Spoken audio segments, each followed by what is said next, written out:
So welcome to this meeting of NHS Grampian Board. I'll start with apologies today, and we have apologies from Mark Burrell and from Paul Baku. The apologies I need to share this morning. Don't think there are any others. No, thank you. Can we move on then to declarations of interest, please? Anyone got any declarations of interest to make, please? Hussein, please.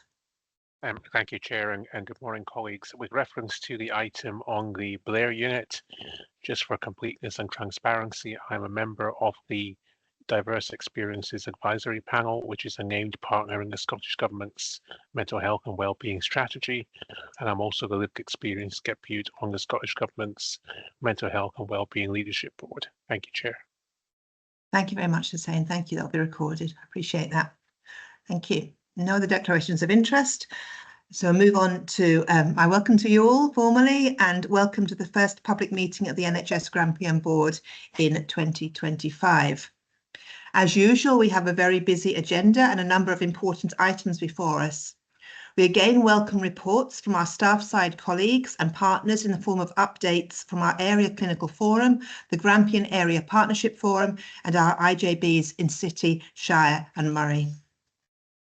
Substantive items on our agenda include an update on our financial position and our corporate parenting annual report. However, before I reflect on those, I would like to welcome Dr. Hugh Bishop, our new medical director, to his first public board meeting.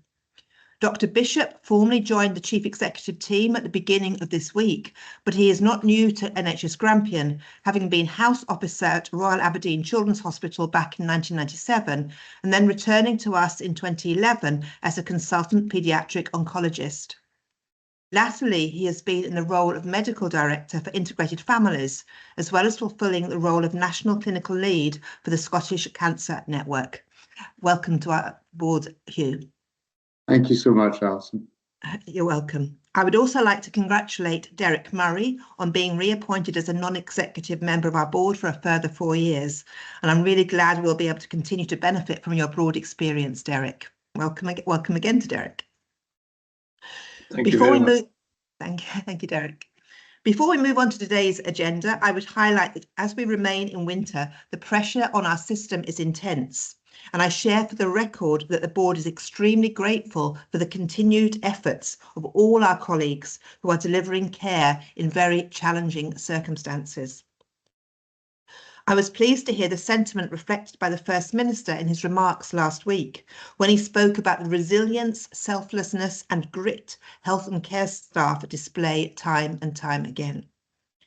Having met with representatives of our neurodiverse employees group recently, I was humbled once again by the huge commitment shown towards articulating concerns and giving support to others. The neurodiverse employee group itself is undertaking tremendous work to ensure neurodiversity is an embedded part of our equality, diversity and inclusion agenda, and I thank them all for their work too. Returning to last week's speech by the First Minister, I was gratified to hear echoes of our own commitment to working collaboratively in partnership within what he had to say. He reflected that there was no magic bullet to the challenges we collectively face, and that action by central government delivered in partnership with others, local government, the third sector, patient groups and health and social care workers at all levels, was what was required for us all to do better. He also observed the need to balance sometimes competing demands and interests, and I wholeheartedly agree. Along with colleagues, I'm supporting much work around building effective collaboration here in Grampian.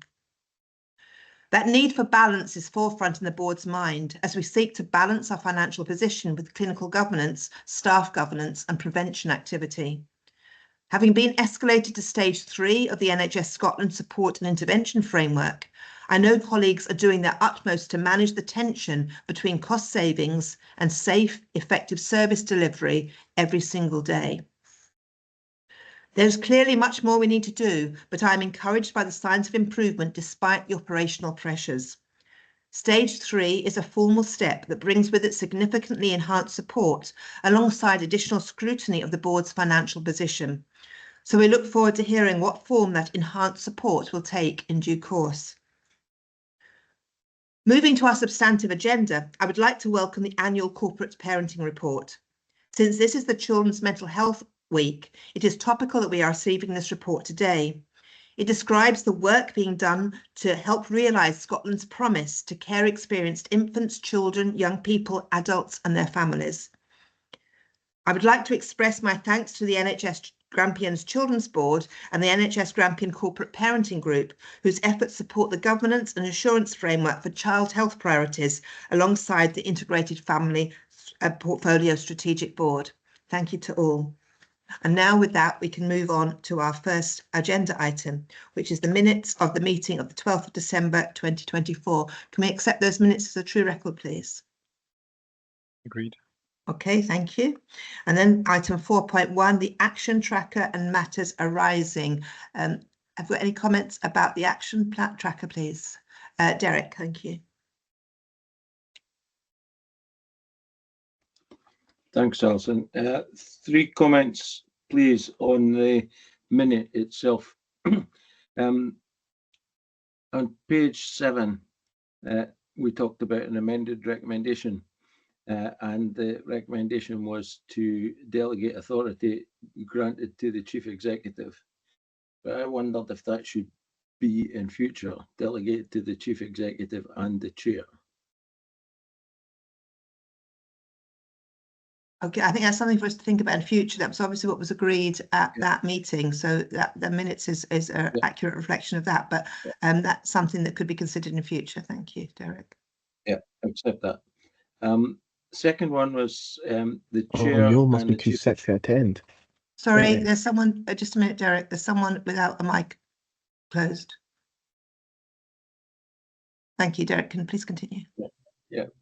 The Chair and Chief Executive were to meet the Chief Operating Officer, and we were, according to the minute, waiting a response. I just wondered, had that meeting been arranged? I'll bring Adam in to comment on that, please, Adam. Derek, sorry, I missed which bit of the minute that was referring to. It's on page 11 at the very bottom, Alan, Adam. Just give me 2 seconds. Yep.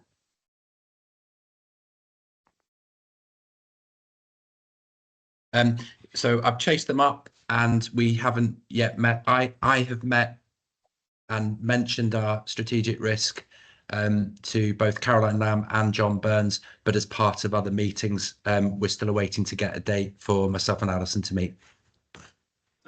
Thanks, Adam. And the last one was on the minute on page 13, the route map update was to be shown to us in Q4 24-25. I'm making an assumption that we're going to get that on the meeting of the 10th of April. Yes, Derek, I think there'll be several papers related to that coming at that meeting, and all right, 10th of April is just after the quarter end, but that's the dates of the meeting. That's the issue of the dates of the meeting rather than anything else. Thank you. Okay, is that fine, Derek? Okay, I wasn't sure you. That's great. I wasn't sure if you're coming back then. Thank you. Okay, Dennis, please. Morning, Chair. Morning, colleagues. It's just on the action tracker, and just to confirm that the NHS Grampian charities did meet actually last week, and we considered all the high value applications, and it was a very positive meeting, and the outcomes will be shared in due course. We've got a couple of meetings to arrange to talk to some of our fund stewards and how we actually take forward the funding, but extremely positive, and I just wanted to, in terms of closing that item on the tracker. Thanks, Chair. Thanks very much, Dennis. That's very appreciated. Thank you. Okay, any other comments on the minutes or the action tracker, please? Okay, so we'll agree both of those. Thank you. I presume both legacy hands from Dennis and Derek at the moment. Thank you. So I've agreed the action tracker and have matters arising there. Thank you. So we move on to item 5, the Chief Executive's report. Adam, please.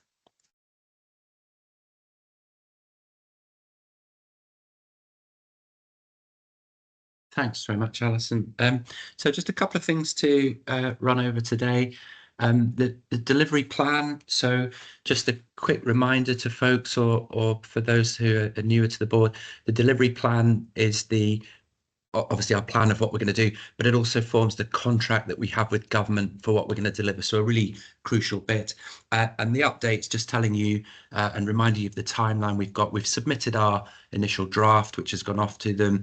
We're awaiting feedback, which is due any day. In parallel, the teams continue to work away to put more detail on the high level plan that we've agreed. And I think the really crucial bit is that we're focusing on this current year with clearly reference to year 2 and 3, but a really different focus on this year. And we're really concentrating on it being completely realistic. So again, absolutely taking on board the feedback from the board and ensuring that we're just getting that right balance between the aspiration but the reality of the situation we're in. So that's the delivery plan.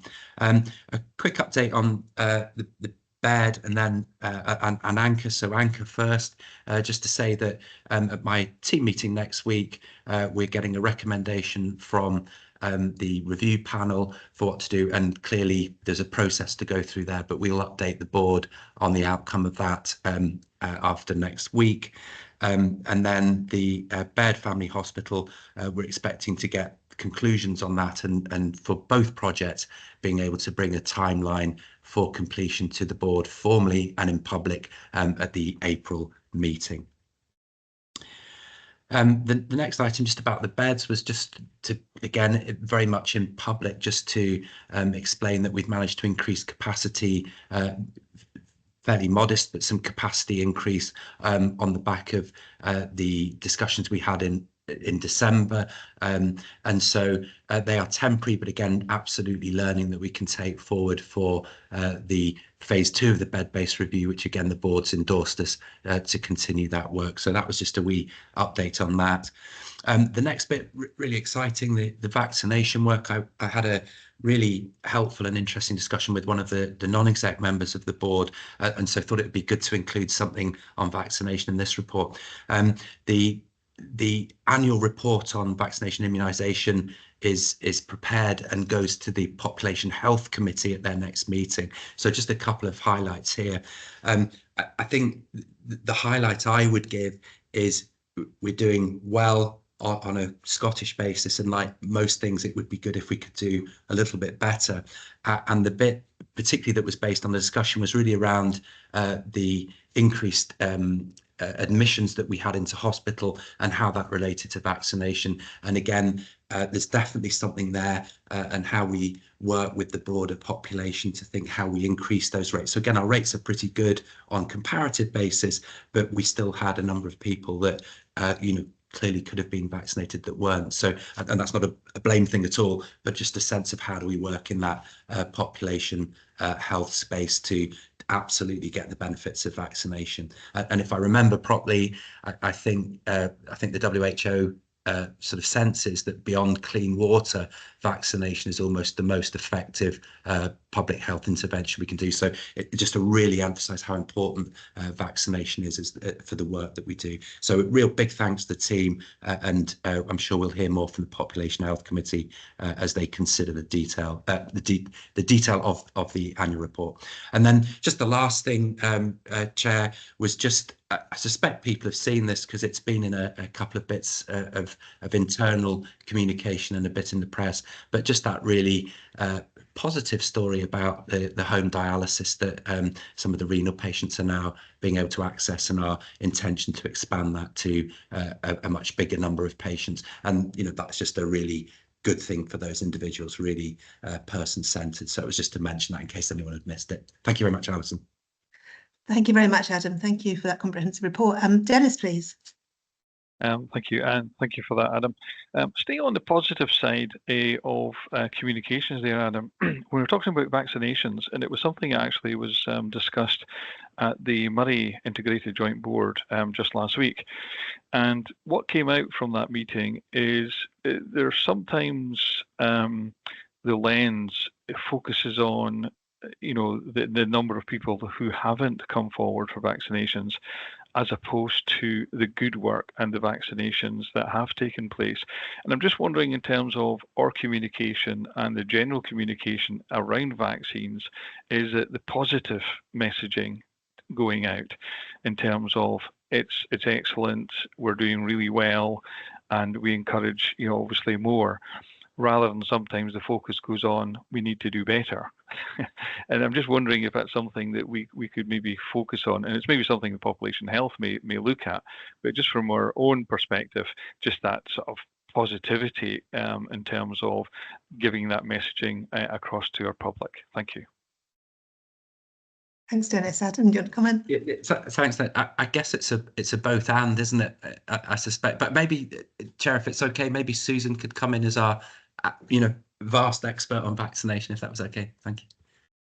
Yeah, no, thanks, and thanks for the comment, Dennis. I think you're absolutely right, and maybe we can give a bit of thought to just a bit of a at the end of the winter programme, just how well the teams have done, but also some of the really innovative and exciting things that they've taken forward on the back of feedback that we've had from communities in terms of access and how we can improve access. So, for example, some of the great work that's happening with the Scottish Fire and Rescue Service, which allows us to have pop-up clinics in some of our more rural areas, has been absolutely fantastic, and it is moving across the northeast. So really helpful comment. Thank you very much. Thank you, Susan. Thank you. Richie, please. Yeah, thanks Adam again for the paper. It's just a question on the bed contingency plan, which might be premature in terms of where that's at in terms of learning, but was really pleased to hear, of course, that modest temporary increase in bed capacity will be kind of reflected in terms of what learning can be taken from it.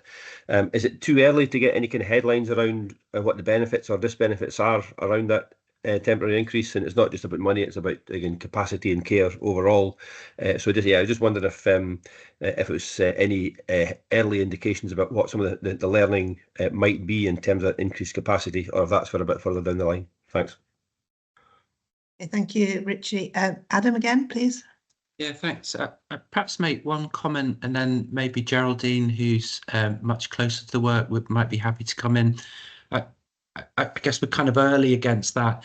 I guess the big context question I would give is that we know from the bed-based review that our optimum capacity is very, very short. If you remember, it's probably in the paper, probably 130, 140. Our more recent analysis suggests it's probably a bigger gap than that. So we put some beds in last year, and this takes us maybe to a third, a half of what we might need. So it's helpful, but absolutely doesn't show at the front door very much, would be my observation from definitely one step away. But I wonder if it was okay with Alison, if Geraldine could just add any comments, who's very close to the action. Thank you. Yeah, of course, Geraldine, please.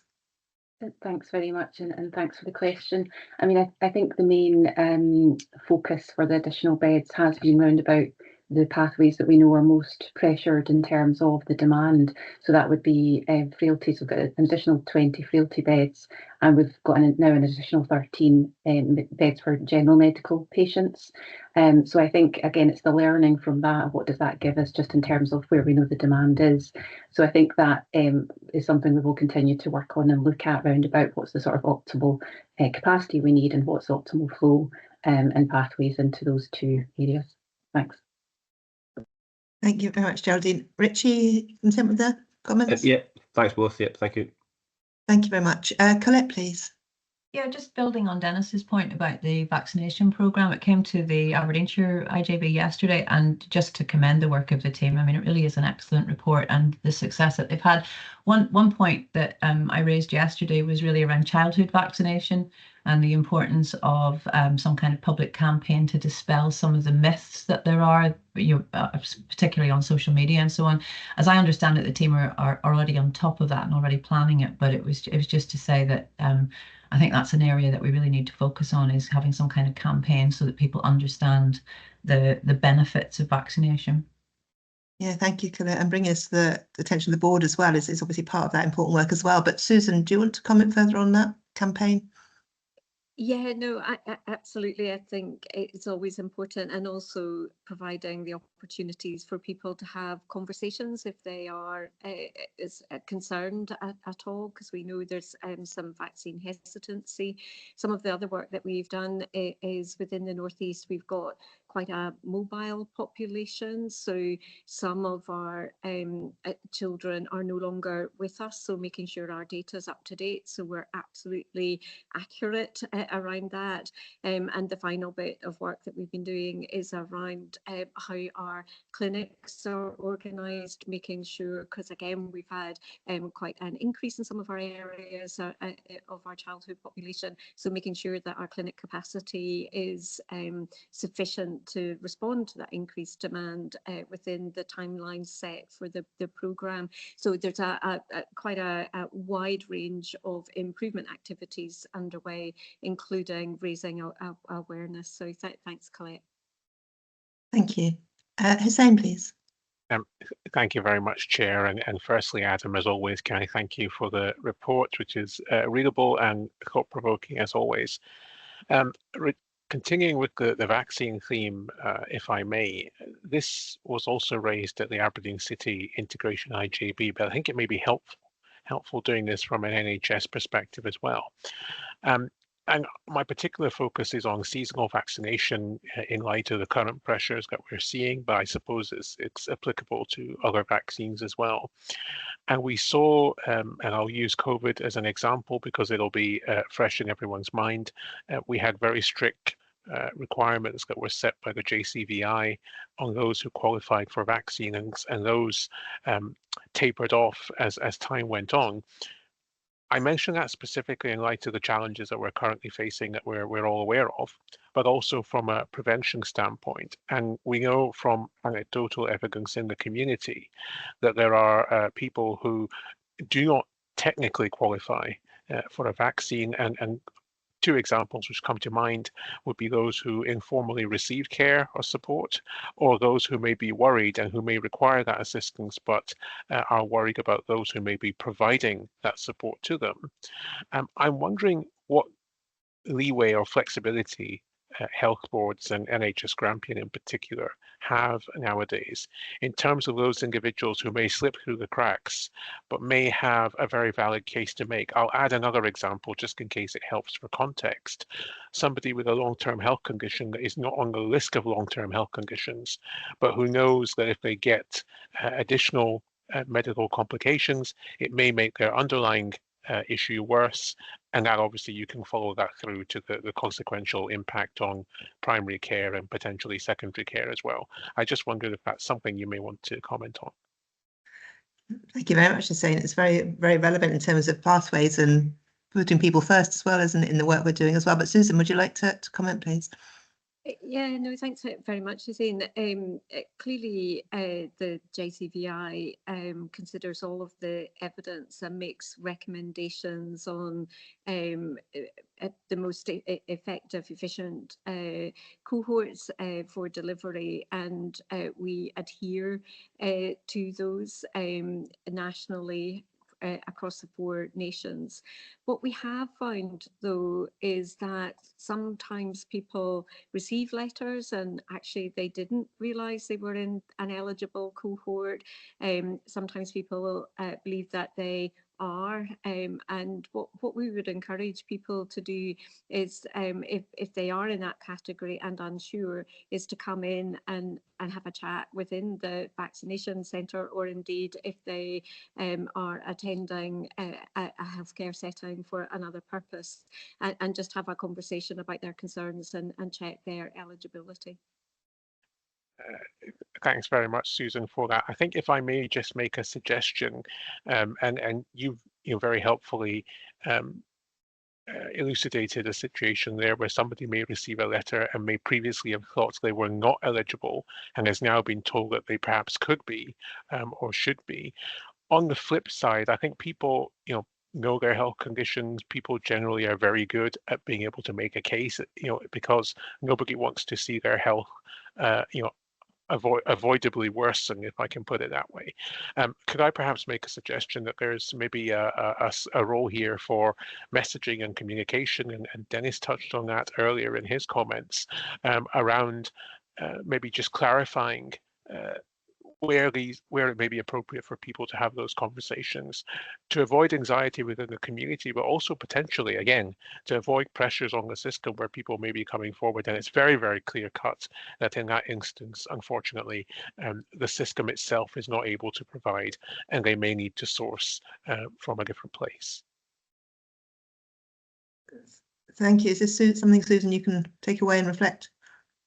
Yeah, no, absolutely. Thank you, Hussein. I think this year there was an assumption around some national materials that didn't materialise. So we absolutely, working with Emma Pettis and Stuart's team, will be developing communications. So I'm very happy to include you in that. So maybe if we have a conversation, we can make sure that our networks and the work that we're doing to include vulnerable communities, that we are covering all of the groups that you're also in touch with. Thanks.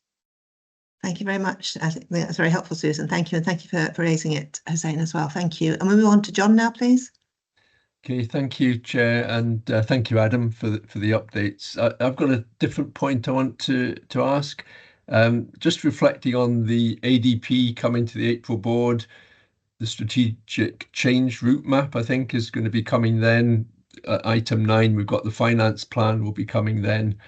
I'm just wondering, clearly executives will be joining these things up at the chief executive's team. Just wondering if us as non-execs will have an opportunity just to see how the different pieces join together. I know the seminars are planned well in advance, but there was a March seminar between now and April, or then, or at another point. Will there be an opportunity for us to tune in? Because it does feel like it's a really important point in time for us to get a grip of this sustainability part. So I would really welcome it myself. Thank you.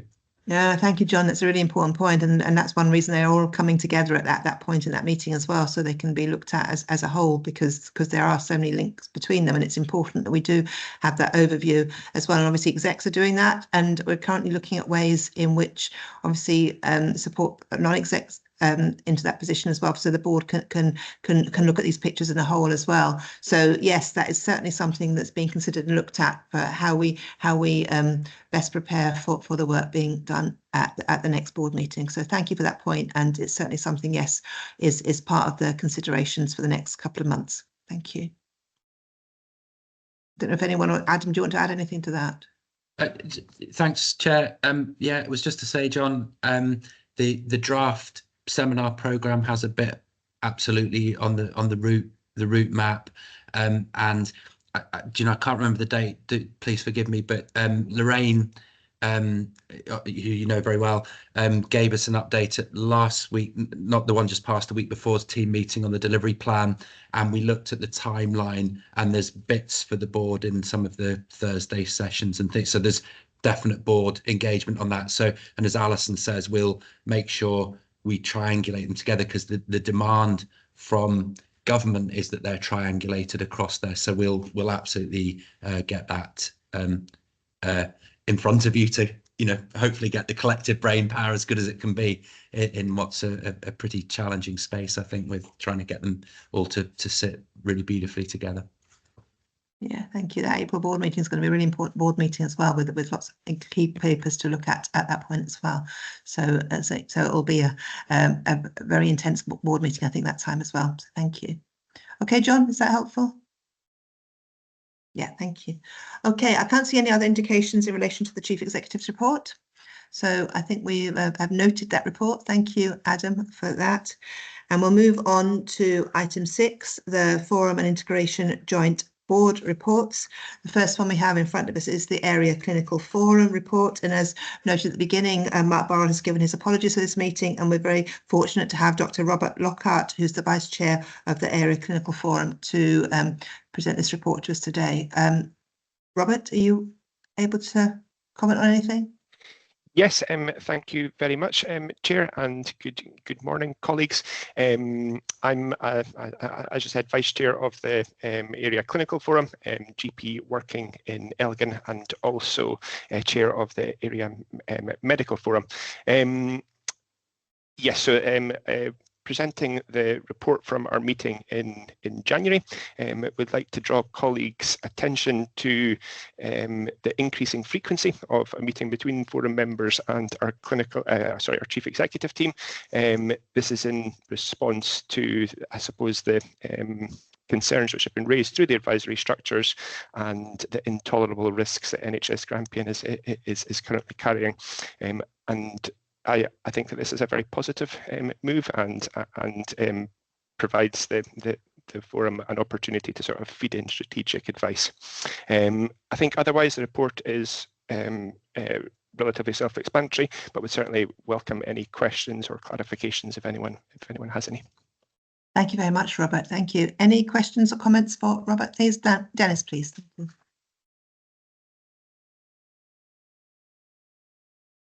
Thanks, Chair, and good morning, Robert. Yeah, the frequency of the meetings is certainly to be welcomed. My question again is around communication, and is the structure in terms of the feedback from the ACF out to other clinicians, is that structure embedded in terms of ensuring that the appropriate communications get out to those who actually need to be aware of and have sight of outcomes from the meetings? Thank you very much, Dennis. I think that's a very relevant point and something that, as an advisory structure, we have reflected on that, and I think it is an honest reflection to say that maybe we weren't doing that as well as we'd hoped we were. Myself and Mark have discussed that. So yes, there is specific output which Adam as chief executive records during the meetings, and then we then share back down to our committees and encourage them that they're sharing them with the areas which they represent. So I would like to think that we're now doing that better. Thank you very much for that, Robert. Dennis, are you happy with that? Thank you very much. It's good to see the work being done in that area as well. So thank you, Robert and Mark as well. Bert, please. Thank you, Chair, and thank you, Robert, for your input. I think it's a very helpful paper. Just a couple of points. One, which is similar to the point raised by Dennis, which is, I welcome these meetings, but clearly they have to have a purpose, and it's what comes from the meeting, I think, is important. And, I heard the update that you gave to Dennis, so hopefully this is going to lead to, an exchange of views, a common understanding, and allow things to be taken forward in a meaningful way. Perhaps two more, less important issues, but nevertheless points that I want to raise. The WhatsApp policy, I'm assured that there is compliance with this, but it makes reference to the security aspect being an important part. And while that is an important part, so too is having an audit trail of decisions which might have been taken using WhatsApp. So I'm pleased to see that there is now compliance with that WhatsApp policy, and hopefully there is a way found to have a better process to work around that. And the other comment is, or query, is the reference to the expenses being paid, or not being paid rather, to trainees for travel to Edinburgh and their overnight accommodation.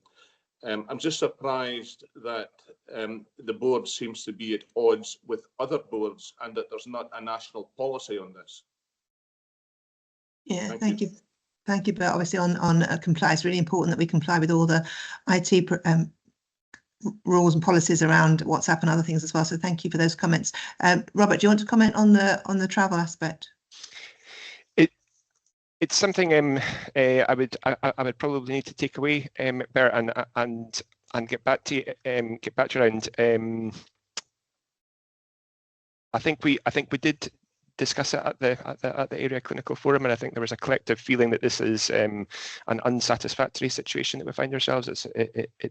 It's obviously very important that we support our trainees. The time that they have during their training can reflect on how they view NHS Grampian and kind of the retention of them staying. But I can't remember from the conversation if there was a sort of concrete action around it. But I'll certainly take that away and go back and look at the recording and see what happened. Reflecting on your other points, and I suppose going back to the start a bit about improved communication downward from the forum. Another point that I think is worth making is that Adam and Mark met around the sort of the advisory structures approach these intolerable risks, and has circulated a letter which we can share with our committees around use of non-standard bed spaces and do we have ideas and strategic input that we could give around that. And again, I think that's very positive. Thank you very much for that, Robert. I think June wants to come in on the points here as well. Thank you, June. Thank you, and I'm happy to come in the points in relation to psychology students. So psychology sits as part of my portfolio. So this is a long-standing issue. Psychology students do get expenses. However, due to the expensiveness of Edinburgh, they struggle to find accommodation from the money that they have. It's not that they don't get paid, they do, but it's because it's quite difficult to get accommodation within that price bracket in Edinburgh. So there has been numerous opportunities and things being looked at to see how we can work around that and how we can support them in a different way. And that work continues to go on to find that. So the students are paid by net, so it's net, they're net students. They give us the money to employ these individuals in these training roles.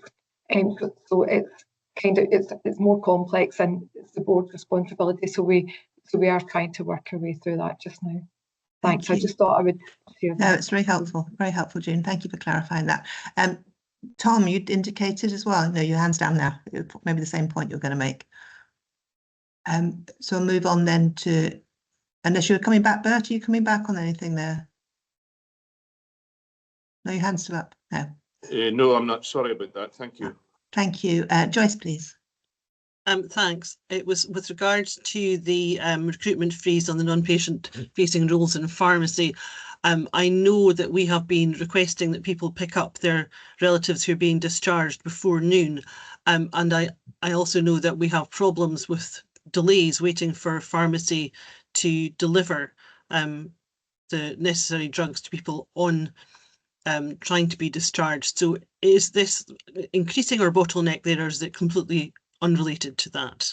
That's what I would want to know. I don't know, Robert, do you want to comment on that? Oh. I'm not sure. Joyce is the honest answer. Sorry about that. Okay, Adam. I like honesty. If someone can come back to me, that would be useful. Adam's indicated, Joyce. Yeah. Adam, we'll turn to Adam, please. Thanks, Alison. In terms of the exact bit in pharmacy, I was going to make a more broad point that without a shadow of a doubt, our management of vacancies has an impact every single time, without a shadow of a doubt. So we don't have any posts in our system that are not required. And so in managing the money, and one of the things we've been doing is vacancy control for that. So there's not a ban on anything wholesale. Is the considered process and a secondary considered process. There is an impact, and I would be amazed if this, wasn't part of that. So it was, again, just to be very transparent and very clear that managing a big deficit has an impact, and it shows up in lots and lots of ways. In the vacancy control panel, there's really careful consideration to try and manage these tensions all the time. But with the size of the deficit we've got, and Alex will come on to that later, there are very difficult decisions on that weekly basis around vacancy control. So it was a general comment, but we can check on the pharmacy bit, Joyce, and get back to you. Thanks. I'd appreciate that, because it's very frustrating if you go in early to pick someone up and you have to wait 5 or 6 hours to get them because they're waiting for drugs. So I appreciate, thank you for getting back to me about that. Yeah, thank you. Tom, you coming in on that point as well? Certainly organisationally, there's no freeze on non-patient facing roles. Rather, it's about the... You've broken up, Tom. I'll pop it in the chat, Alison. Apologies. Yeah, well, no, not in the chat. Don't put it in the chat. But if we have a report afterwards to answer these queries that Joyce has had, if we ask for an update afterwards, it'd be helpful, I think, for Joyce and for everyone. Joyce, is that okay? Yeah, thank you. Thank you for that. Okay, I think we're thanks very much for that report, Rob. I can't see any more indications related to it. And we're asked to take assurance from the report about the work that's going on. Can we take that assurance, please, as a board? Thank you. Thank you very much. And thanks for stepping in, Robert, and joining us today. You're very welcome. 6.2, then moving on, is the Grampian Area Partnership Forum paper. And Stephen's going to present this one, please. Stephen. Thank you, Chair. Good morning, colleagues. So the report from Grampian Area Partnership Forum that reflects the meetings that took place in December 2024 and January 2025 is presented today. I think the easiest way to summarise it is it reflects a number of ongoing pieces of work, as they impact NHS Grampian and our staff. And again, as I think we reflected at sort of the last couple of public board meetings, there's quite a lot of commonality between the issues that are on the report for the Area Clinical Forum and your items identified on the Area Partnership Forum report as well. So clearly the non-pay elements of the 2023 to 24 Agenda for Change Pay Award continue to take up an awful lot of effort and I suppose resource and particularly thinking time, especially I guess as we sit here at the beginning of February, when with the next part of the reduced working week. So as is, hopefully colleagues can sort of see the thread running between the two advisory committee reports on that, and sort of really beyond that, it's been the ongoing input and engagement with GAPF around the organisation's financial position and the challenges that come from that, and regular updates are being taken now around the concerns that were expressed in the autumn, late autumn, early winter around staff experience. So some of the what we could describe almost as sort of hygiene factors, access to changing accommodation or spaces to be able to change in and out of uniforms for those staff, particularly in our larger sites. While it's not a universal issue, it's certainly one that is particularly deeply felt by those colleagues who don't have access to such things, and the ongoing challenges of staff feeling that they're not able to take breaks on as regular a basis as they would like. So I shall stop there. Happy to take any questions or feedback from colleagues. Thank you. Thank you very much, Stephen. Thank you. Any questions or comments for the GAPF report, please?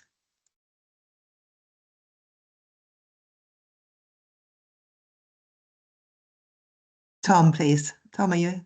Alison, I'm going to try without the camera on. Are you able to hear me okay? Yes, can hear you. Still breaking. Yeah, okay. It was just really a minor clarification in relation to the item in the report on the agenda for change non-pay reforms. I guess where it's noted that one of the elements of that we're progressing is the review of Band 5 roles, starting with nursing. And that reflects absolutely the position from staff side as expressed in the heads of agreement for the agenda for change non-pay reforms. To date, we've only received direction from Scottish Government around progressing this in relation to Band 5 nursing roles.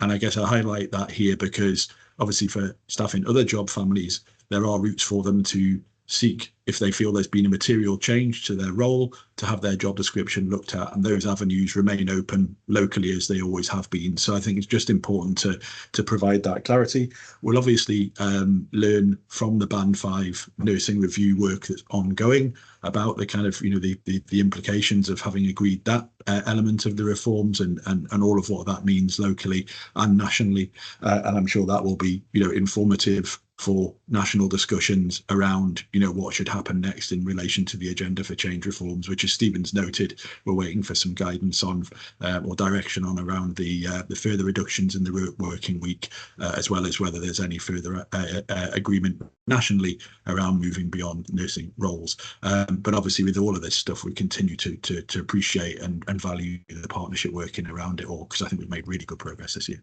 Thank you. Thank you, Thomas. Really appreciate that clarification. Thank you. And the work that's being done around this as well. So thank you. Ian, please. Thanks, Alison. With apologies, I need to make a transparency statement. As some of you know, I've been off work for the last couple of weeks, so I'm not as intimately acquainted with these papers as I should be, is a polite way of putting it. But can I draw your attention to involvement in decisions at sort of a third of the way down, page 29? I am a member of Aberdeen City Council, which is the planning authority referred to in this item, as the application hasn't been determined. I think it's appropriate to make a transparency statement to the effect that I am a member of Aberdeen City Council, which is the planning authority. Having considered the objective test, I don't believe it's necessary to withdraw. Again, apologies for the lateness of this, but see, I got out my sick bed to join you. And if either you would have a sweepstake on how long I last in the meeting. Well, first of all, thank you for making the transparency statement, Alison. We'll make sure it's recorded. And thank you for joining us. And please stay well. It's an important part of that as well. Look after yourself, Ian, as well. Thank you. Okay, I can't see any other. Oh, sorry, Hussein, please. Sorry, I just felt it was really helpful because reference was made in the opening comments to staff breaks. And this is something that we've really focused on very heavily in my role within the Aberdeen City IJB. I think it's worth making that point there that, first of all, our staff do a fantastic job in what they do. I've always said that without our staff, we wouldn't have our health system that everybody values. So I think it's just important that we actually formally recognise here, the value that staff play. We appreciate that the pressures that they're working under, but it is really important that they do take their breaks and that they're supported to do that and encouraged to go. And I understand, and I'm sure we all have at some point in our lives understood that feeling of wanting to do the best job that we can, and if that means sacrificing our rest time, then we do that because we genuinely want to provide the best service, whatever we're doing in our lives. I think it's important that staff realise that it's okay to take breaks, it's okay to feel the way they do, and that that downtime during their day is really important. Thank you, Hussein, for reminding us of that. I'm just reflecting now that I normally have my Best with Rest background on, and I haven't got on today, but the message is still there, the Best with Rest, and that campaign that Stephen and Mark and others have been involved in as well. I think it's really important. So maybe I need to redo my backing here so it says that more often as well. So thank you for that point being made, Hussein, and it is something that the work of that team behind that campaign is really emphasising as well. So thank you, and it remains a priority to everyone in NHS Grampian, I think, as well. So thank you for that comment. Okay, I can't see any more indications about these papers. Can we note the GAPF papers, please? Thank you. And then we turn to item 6.3, the Integrated Joint Boards Report, and Fiona Mitchell-Hill has joined us and she's going to be presenting these papers to us, please. Fiona, thank you. Thank you, Alison, and good morning, everyone. So I guess just some key highlights from the three IJBs is that Aberdeenshire and Aberdeen City are continuing to work on our strategic plans. They are due for a refresh this year. So that work is happening just now and will be coming out for wide consultation as they progress through the normal process for it. I think we're absolutely looking at all three of us are all looking at our delivery plans and what we're going to be focusing on, our strategic priorities for the next year. So again, they will go through our IJBs and will be available on our websites for sharing. I get one of the things I do want to say, and having just come out of a national meeting with Marie Todd, speaking about the ethical commissioning is definitely going to be one of the things that we're all looking at, and how we can embed the GIRFI principle, so getting it right for everyone within our commissioning processes is going to be something that we're all looking at, and nationally that'll be happening as well. I can't come here and not mention our financial challenges that all the IJBs and health and social partnerships are facing. We all reported an overspend at Q2, so we've been working on that, and our Q3 IGBs have all just met within the last week, which still presents that financial challenge that we're all having to do. Each IGB has had their Chief Social Work Officer annual report as well. That's normal. That is a normal process. So they've all come through our IGBs and are available as well. And we've also had the inspection at HMP Grampian, which was shared at Aberdeenshire's IGB also. And I think one of the things that's been really important, obviously, that work we've been doing very closely with NHS Grampian is this, put my teeth in, the Strategic Change Board, which obviously is chaired by June and by Judith. I'm delighted that the terms of reference and the route maps have been discussed at our recent IGBs, and there's absolutely strong endorsement for that need to act collaboratively across the whole system in order to transform our systems that we work in towards that sustainable service going forward. And I think that's the key highlights from myself, Alison. Thank you. Thank you. It's really important and really good to hear you highlight that importance of collaboration as well, and that work is being supported across the IJBs as well, because I think it is absolutely essential to the transformation work that is behind all health and social care work across Grampian as well. So thank you for that. Hussein, please. Thank you very much, Chair, and good morning, Fiona. I just wanted to make two comments that you'll be glad to hear they're not questions. Firstly, I think this is the first time we've had the report in this particular form. I'd like to commend it to everyone, and also to thank those who pulled it together. I think it's really helpful that we can always go in and look at individual details for the IJBs, but having that picture pulled together in one report in a 2 or 3 pager as a dashboard, particularly around those collective financial challenges which you mentioned there, Fiona, having the numbers right in front of us on a page, I think is very helpful to illustrate not only the scale of the challenge that we have, but also to recognize that this is a collective challenge that we're all facing. I think it's very helpful to reinforce that messaging as well. I think there's obviously we have different timescales for the IJB, and that's maybe slightly unhelpful in some regard when it comes to pulling this data together.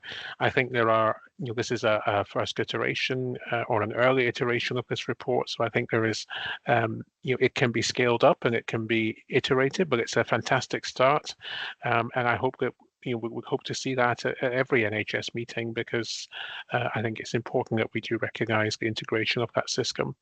My second comment is also just to thank you on the opportunity for the IJBs to really scrutinise and interrogate the terms and reference and the details around the Strategic Change Board.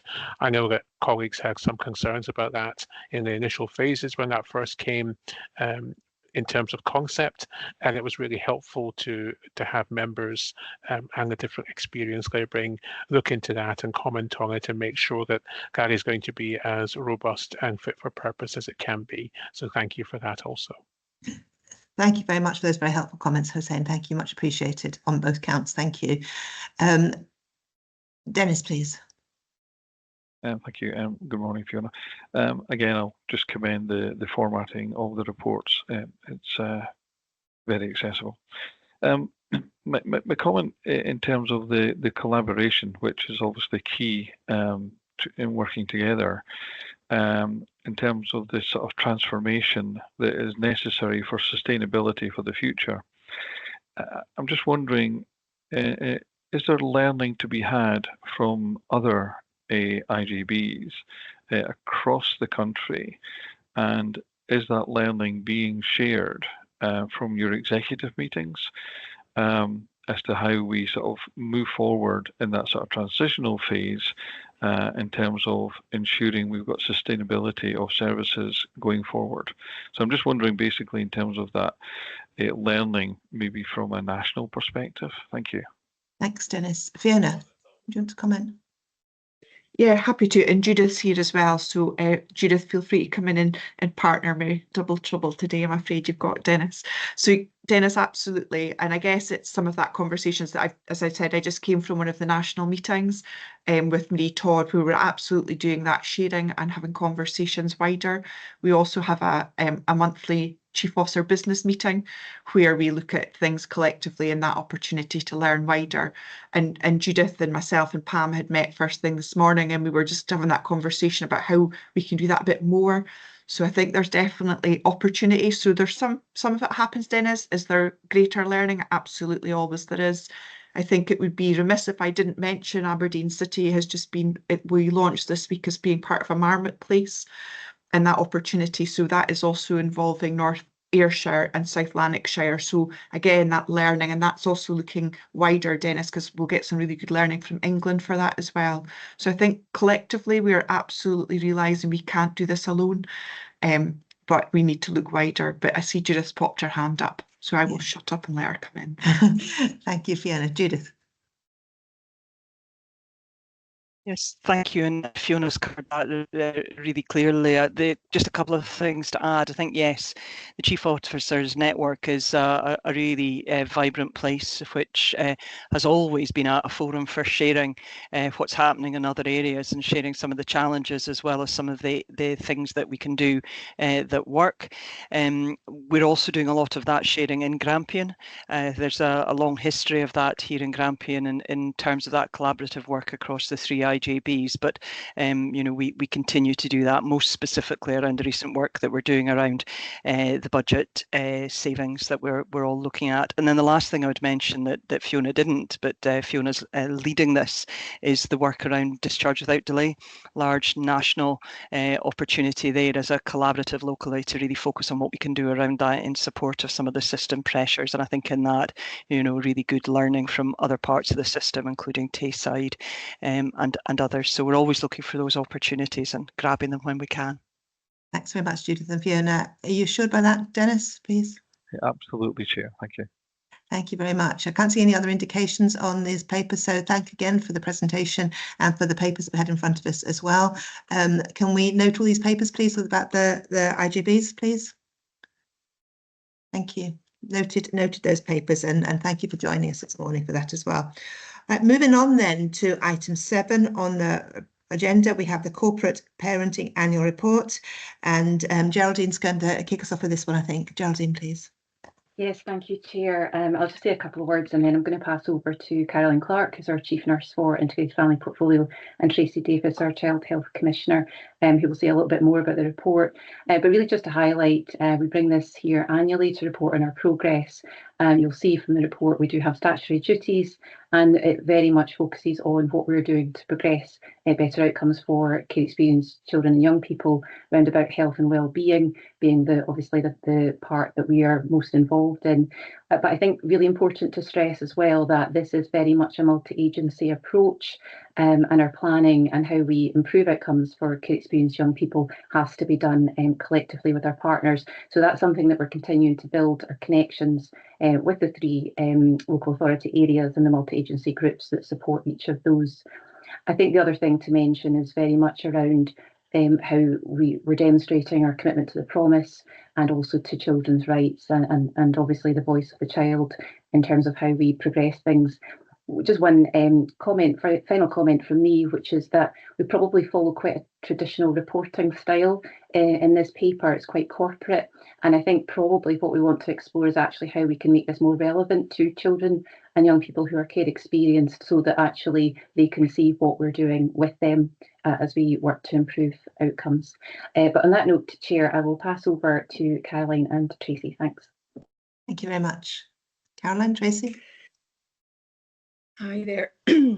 So I'll start off and then I'll bring Tracy in. So you can see the report is being sent to you. So we generally, in terms of the numbers of looked after children, are fairly static in Grampian, but have been following a decreasing trend like the whole of Scotland. And the reason for there being less looked after children is that there's much more efforts from our social work colleagues in terms of achieving permanence for children so that they have improved outcomes as a result. So you'll see some of the highlights in the report. So our initial health assessments. So the referrals for initial health assessments had been gradually falling, but you'll see there's been an increase. So we're not quite sure what that increase in health assessments is about, because with a reducing trend of looked after children, you would expect there to be less health assessments, but actually there's been an increase. One of our one of our achievements this year has been around the timelines for the initial health assessments. Murray had tried a QI approach to improving the timelines for that, and they continue to try and focus on that. And the other risk for NHS Grampian is around our offer to unaccompanied asylum seeking children. So the numbers of those requests continue to go up, and that is problematic. We have got a nurse-led clinic at the Health Village at Frederick Street carrying out initial health assessments, and a number of unaccompanied asylum seekers are able to access that. So medical assessments is another achievement. We've actually managed to get the paediatricians are now doing the medical assessments. As you'll be aware, primary care have been under significant pressure since COVID, and we've had to find an alternative model. Another achievement for us is around the Family Nurse Partnership and our expansion of our offer in the Family Nurse Partnership to looked after children, looked after young people, I should say, beyond the age of 19, which is what the Family Nurse Partnership offers, up to the age of 26 for this vulnerable group of young women. So that's a real achievement for us, I think.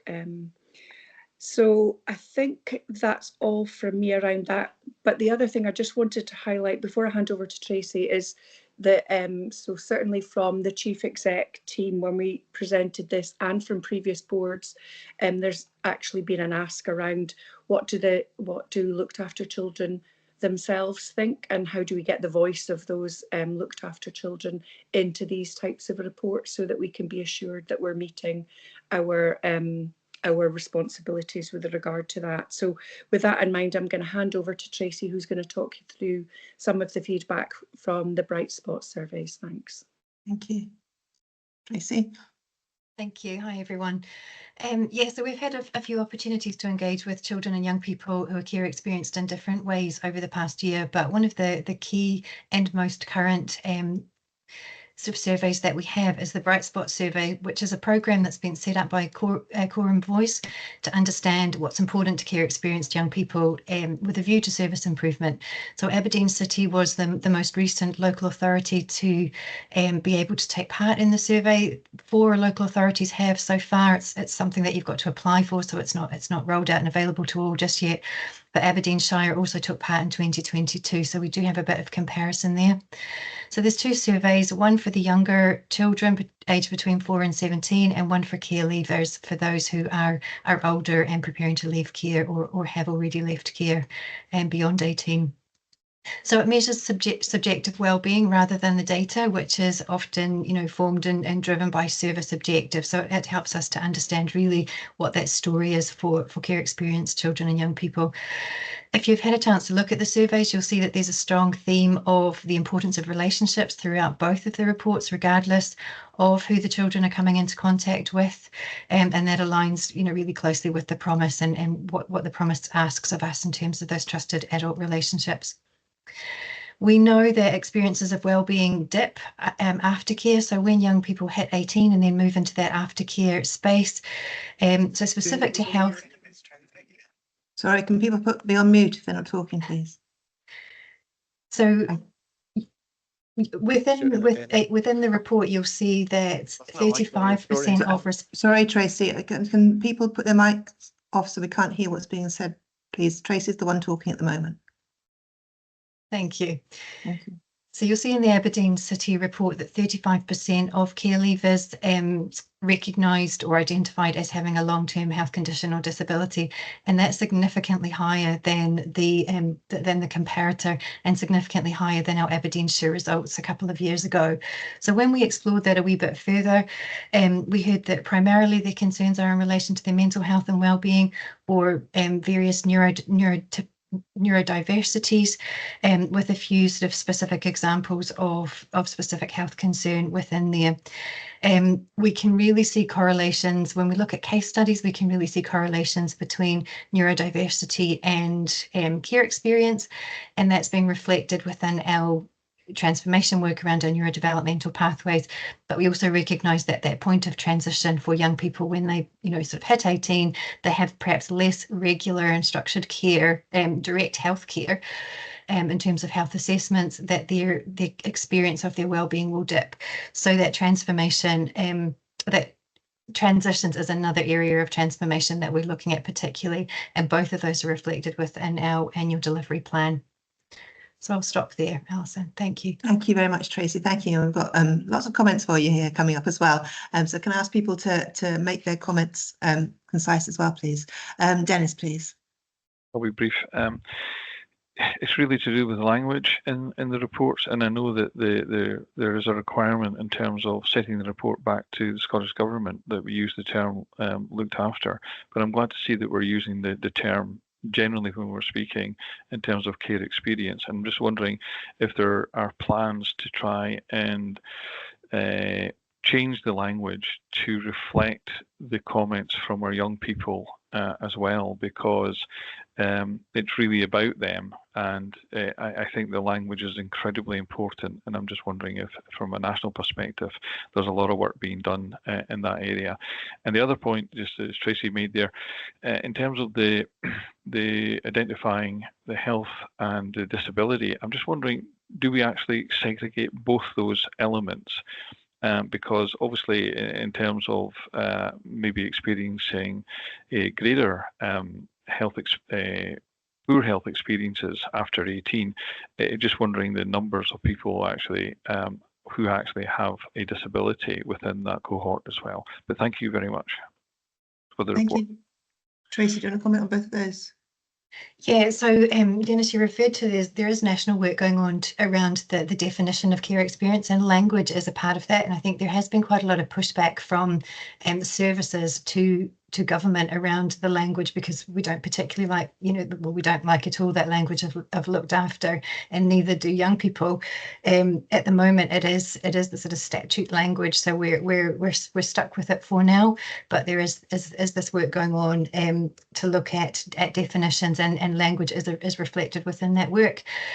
In relation to separating health and disability, we haven't got as far as that, and I guess the next phase of work is, we focus very much on looking at our initial health assessment data and our numbers of care experienced young people who we are able to offer a health assessment to, but we don't know the what next. So there is a bit of work to do to understand what themes are we seeing, what does that actually mean, are they crossing over, and what's the experience for young people once we know that they do have a health need. So I guess that's really a strong focus of our work for the next year, to understand that much better than we do at the moment. Thank you, Tracy, for that. I'll move straight to Sandy, please. Sandy.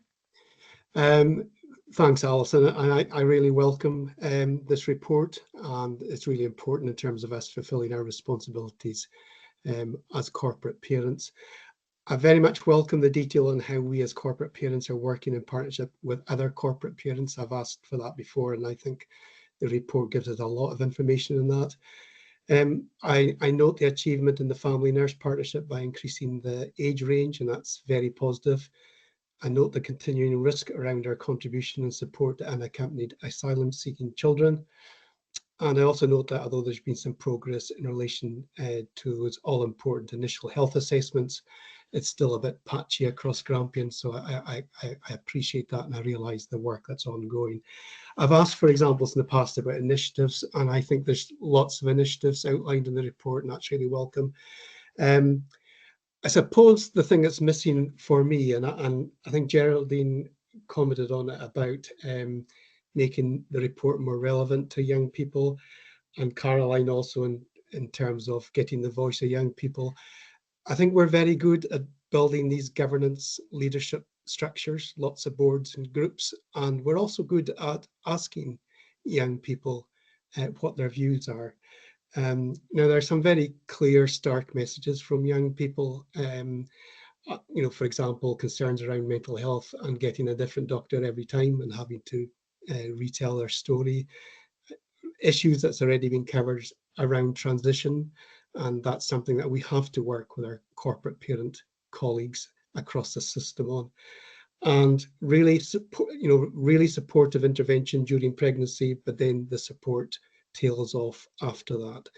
These messages have been made repeatedly over quite some time, and I suppose whether it's Population Health Committee or whether it's PAFIC, I would like to see very specifically in relation to those themes, what specific actions have been done to address them, and then what impact has that had? What are young people saying that, have they experienced improvements in their care and how they've been responded to by services?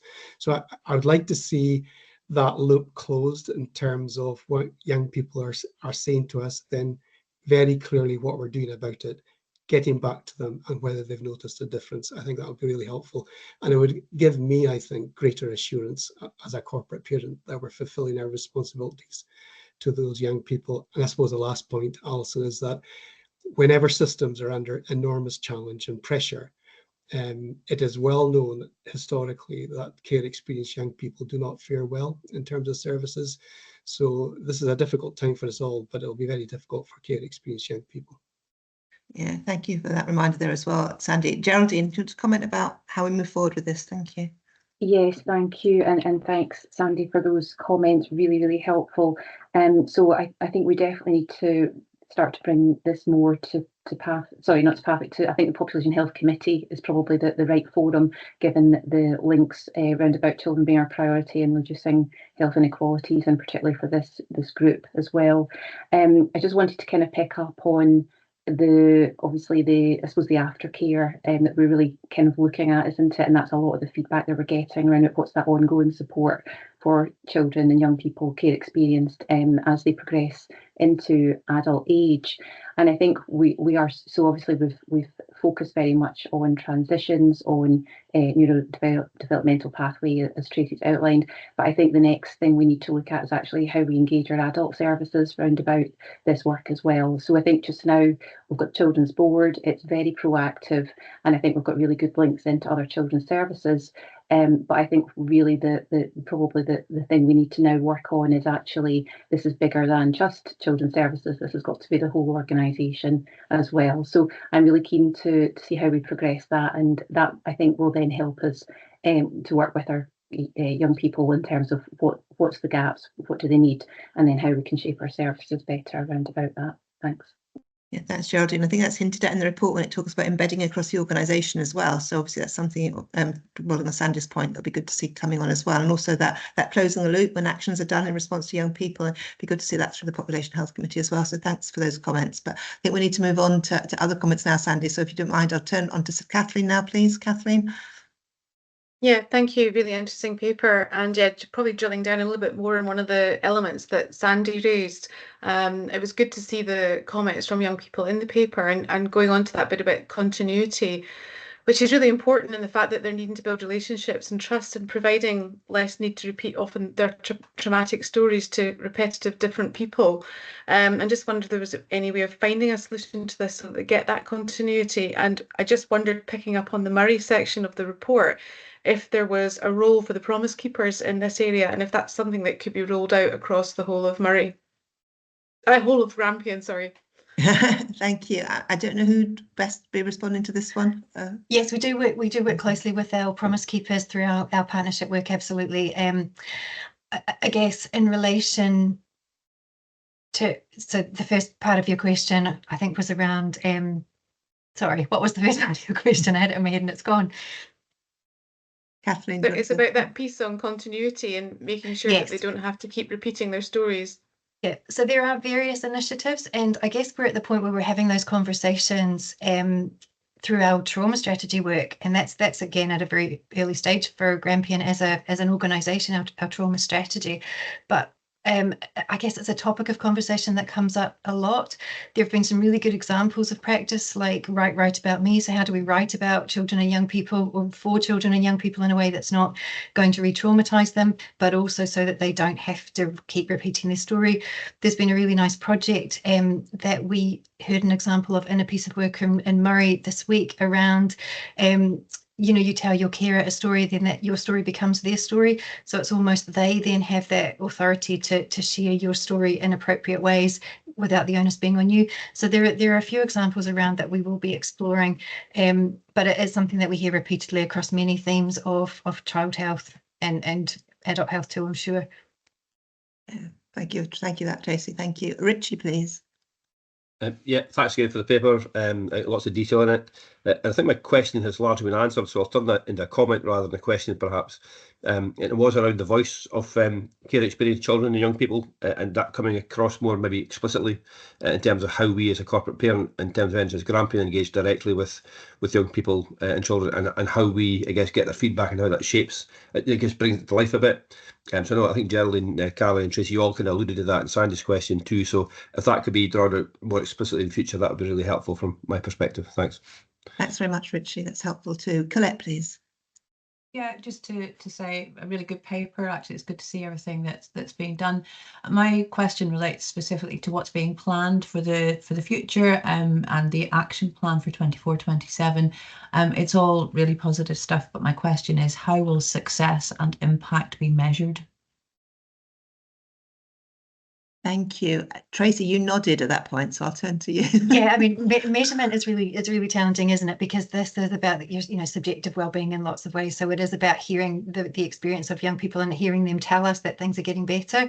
I think our action plan that we're working on at the moment does look very different. So it's written in the way, for example, when you are in our care, that care will be of high quality and you will receive the support that you need. And that's around access to support to thrive physically and emotionally. Is there training for our workforce to enable that? Are we trauma informed? What's our Bairns House delivery looking like? What's our culture looking like? And all of those things can be quite challenging to measure. So we will be having a real emphasis on the importance and priority of that qualitative feedback from young people. And there is a communication strategy. I know that's very sort of corporate, but there is a communication strategy which builds on that co-production and behind the action plan. Just, if you don't mind, a supplementary, Chair. Does anyone monitor the kind of pathways that these young people take and where they end up? Because some of the statistics on the number of cared for young people who end up in prison, for example, does anyone look at whether this is actually making a difference to those outcomes? What we know, I think pathways are so complex and variable, and there's that bit in the middle, that what next bit that we don't know, so we identify healthy, we don't know what happens next. So there is that bit of disconnect there and a bit of focus that we need to take on that. But we are still seeing poor outcomes, and certainly when we look at case studies, we can make correlations across several areas where we know we need to pay attention. So the tide hasn't turned yet. But I think what we're doing is we're able to pinpoint the areas of focus a bit more clearly than what we could a year ago. That's what I would hope. Okay, thank you. So maybe it's a longer term development to be able to see the changes as a result. So thank you for that. Joyce, please. Thanks. Yeah, it's the longer term stuff that I'm concerned about, because I've been around this for about 10 years now, and there's some amazing work going on. We're getting more voice of the child. There's some brilliant projects, but there doesn't seem to be any long-term improvement. The outcomes still seem to be appalling for this group of children. So do we need to take a different view? And we can do it collaboratively in Grampian, because it's a very good collaboration in Grampian. But I do feel it's not really person-centred. It's very project-centred. It's very strategy-centred.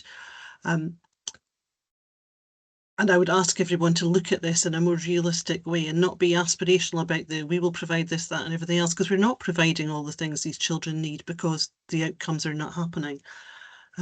So I think the time has come for us to take a very different view, and us as an anchor organisation to stand up and say what we really will do for these children that will be different and that will make a difference. And if we don't have any longitudinal data, it's about time we did. So I would ask people to start looking at that and doing this very differently. Otherwise, we have 1,000 children there whose outcomes are appalling. It's not nice to think of that if we think of them as our own children. Thanks. Thank you. That's a big challenge to everyone. Geraldine, I was going to turn to you, Geraldine, to respond to this one, please. Thanks. I mean, I think, Joyce, that's really fair comment, and I guess you're right about this is very much what are we doing for the longer term. I think probably the Birth Parents Project has given us a huge amount of insight actually into how people that were care experienced have had some struggles themselves when they've become parents, and that's been very person-centred in terms of hearing their story, and then actually at what points did the system let them down in terms of what could have been better, what actually might have broken a cycle. I think there's a lot for us to gain from that, and I think that work will continue, but I think until we really understand where the system is failing, we probably won't be able to see that really long-term change that we want. So I think all of these initiatives are taking us the right way, but again, it is a huge challenge, I think, until we actually finally see that whole change for people. Thanks. Thank you. I will bring Colette in first. I think Colette wants to mention something about this, and then I'll come to Tracy as well. Yeah, Colette, it was just to say, thank you, Alison. It was just to say that at the NHS Grampian Charity Conference a couple of weeks ago, we had a number of breakout sessions which were focusing on some of these issues. And Joyce is absolutely right. We have really strong partnerships across Grampian, particularly with the third sector. And the thing that they said that really stuck in my mind was, we know what the problems are and we know what to do. We just need to be working in partnership and resource them to make it happen. Now, that may or may not be right, but it's certainly worth exploring. Thank you very much, Colette, and bring Tracy in as well on this issue. Thank you, Tracy. Yeah, thank you. Just really quickly, and building on what's been said already in response to Judith's comments, we have started conversations about how we improve the relationship with our organisation, between our organisation and care experienced young people, and that's about making them more of an offer in terms of can we offer them mentoring, can we offer them volunteering, can we offer them work experience, but instead of expecting them to come to us and ask for it, it's about defining that as an offer.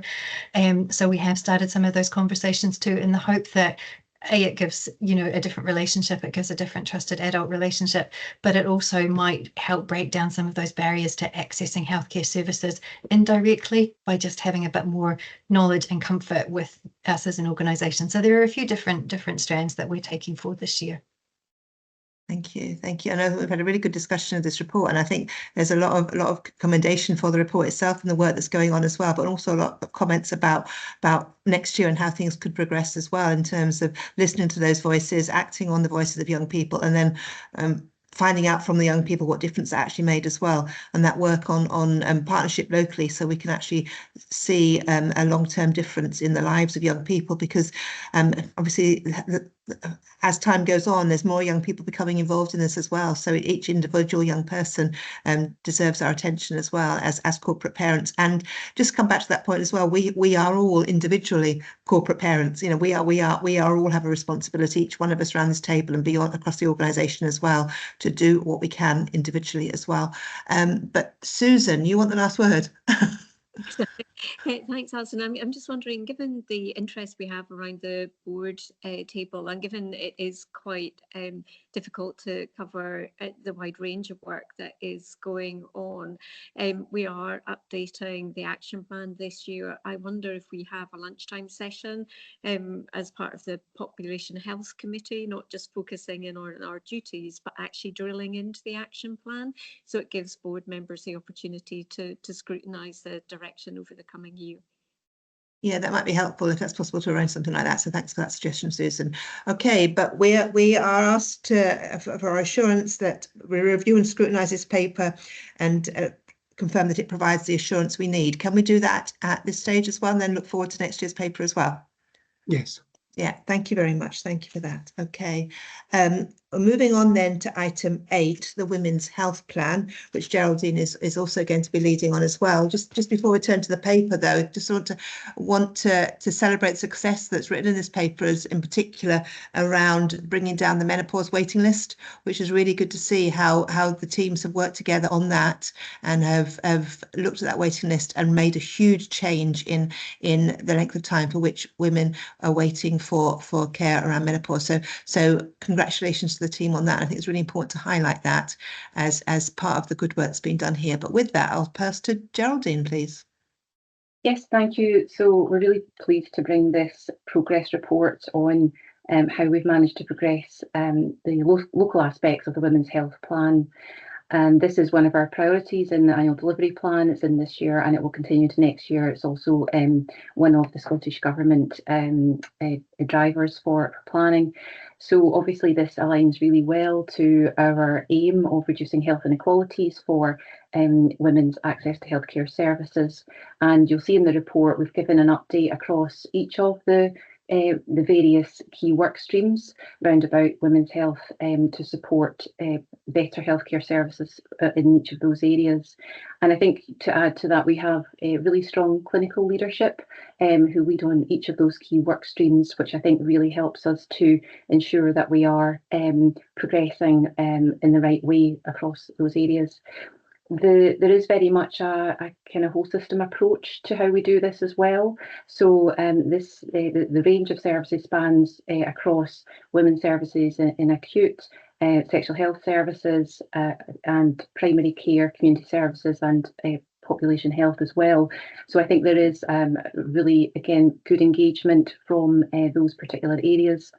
We have got robust governance arrangements as well around about how we monitor and progress some of this work through the Women's Board and how we, again, use that grouping to drive forward improvement and set priorities. And just want to mention that we have had some engaging workshops round about abortion and contraceptive care last year, and then more recently last week on menopause. And with those workshops, we have very much taken a putting people first approach. So again, using lived experience to guide the discussion in terms of actually where we want to develop our services further and what we want to think about in the short term, medium term and long term for each of those areas. And thank you, Chair, for highlighting the reduction in the waiting times for menopause clinics, which I think is a huge success round about the change in approach that we've taken. And that again has resulted in excellent feedback from primary care and from women accessing services as well. And then just the final point is that we are expecting the new iteration of the Women's Health Plan out later this year, the national plan, and we are very much linked into the Scottish Government policy team for women's health, who are open to exploring with us and other boards what we would like to see in the next iteration of the plan. So probably the likelihood is that it will include women's mental health as well, which is in the current plan, and bone health too. So those are, again, just places so that we'll continue to monitor and work with nationally, and then obviously we will refresh our priorities once that's issued. And I just want to mention that Katie Colville, who chairs our Women's Board, is here. She's our Director of Midwifery, and Alice Ritchie is our lead nurse for women's health, and both of them have been instrumental in progressing the work that we've done to date. Thanks, Chair. Thank you to all of you. Thank you. Kathleen, please. Thank you again. Another interesting paper. I've got two questions. One of them's fairly specific and one of them's more general. Obviously, we had the legislation brought in September for the buffer zones, and I'm just really wondering how that's being implemented across Grampian and how it's being monitored. And do you want my second question, or do you want to answer that one first? Geraldine, do you want to come in and answer that one? Yes, I wonder if I could maybe bring Alice in on this one first. Yeah, hi, sorry, my mic couldn't switch on there. Thank you, Geraldine. Yeah, so locally we reviewed obviously the national work that came out for the safe access zones, and we developed our own individual standard operating procedure to support decision making locally. We haven't had any incidents within Grampian, but we do have the standard operating procedure to support the leadership team if there was to be an event, and to guide staff as well on what they need to do if there was a breach in the Act. But we haven't had any incidents locally within Grampian, but we've done as much as we can to hopefully support if that was to occur. Because it's 200 metres now, that's its exclusion zone around, and there's the maps that were developed by the Scottish Government. They're also shared within that to give that visual representation of what the exclusion zone, how far it reaches. Thank you, Alice. Kathleen? Thank you.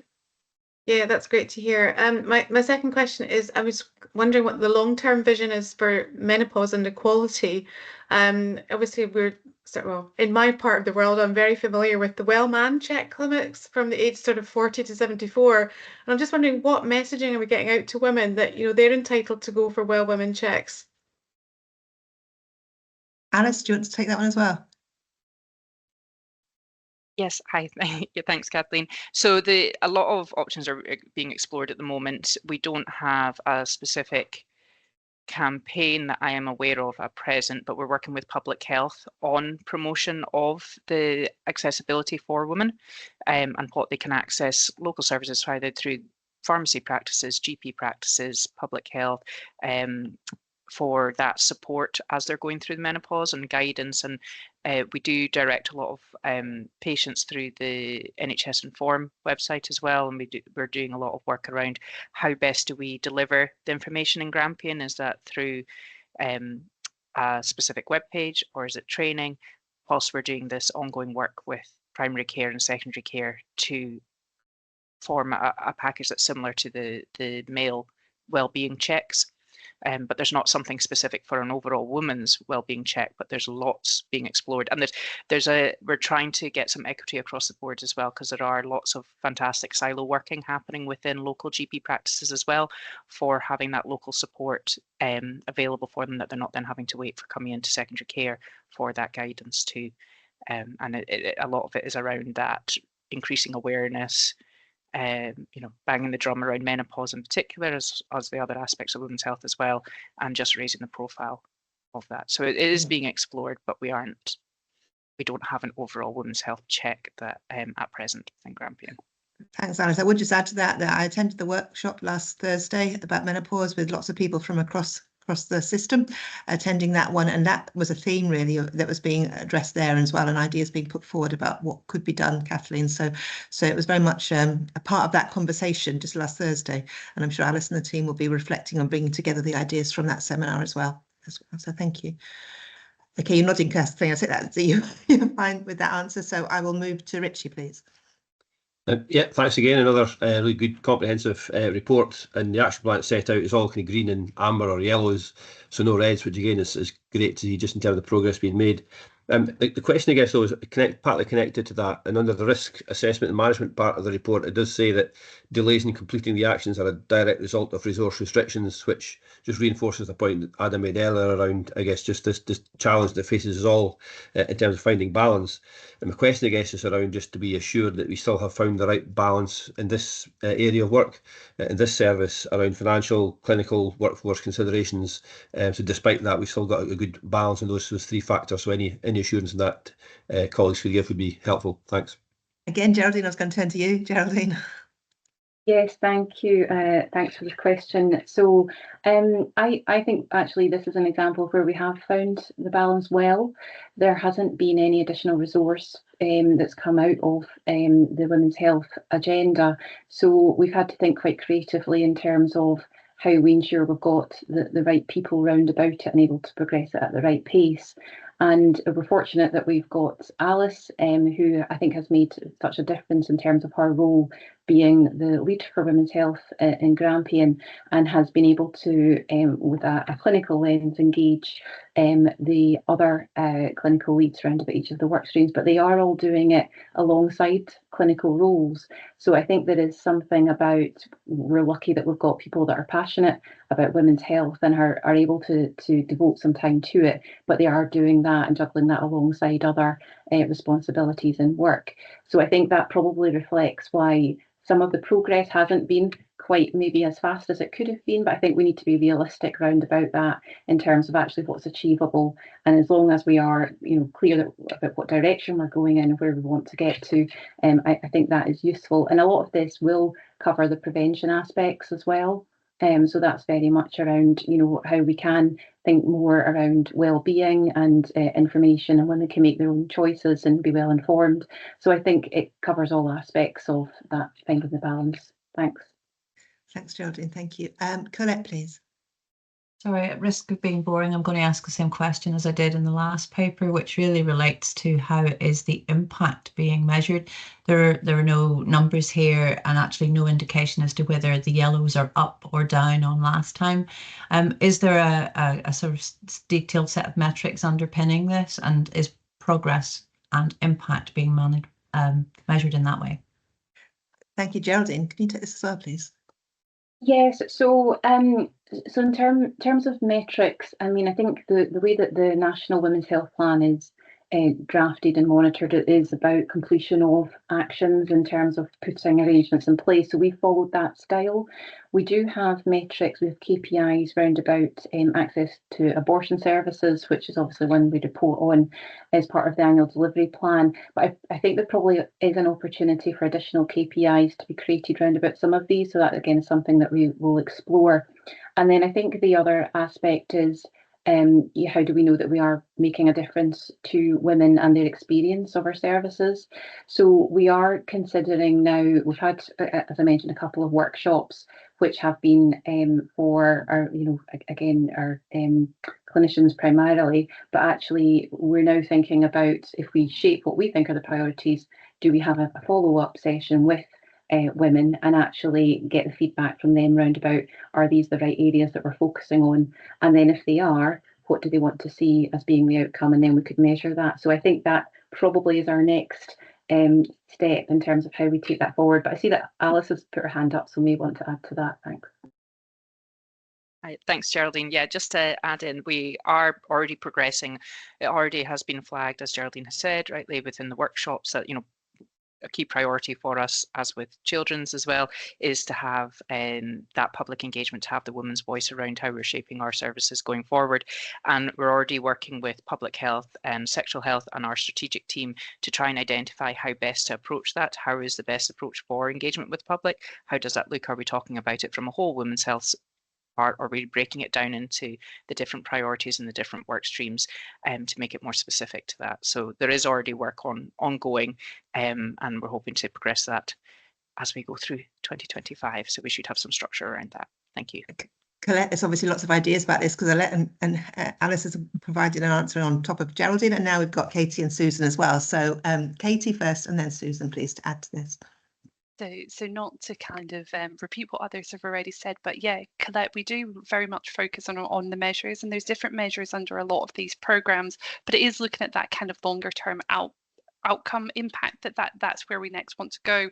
And one of the ambitions of the Women's Board in particular is around about working with our health intelligence colleagues, or public health intelligence colleagues, and data that we already currently have within the system around about women's health outcomes, and utilize that in order to help us prioritize where pieces of work. So we have prioritized work around about menopause, as you've already heard described, and reducing the waiting times.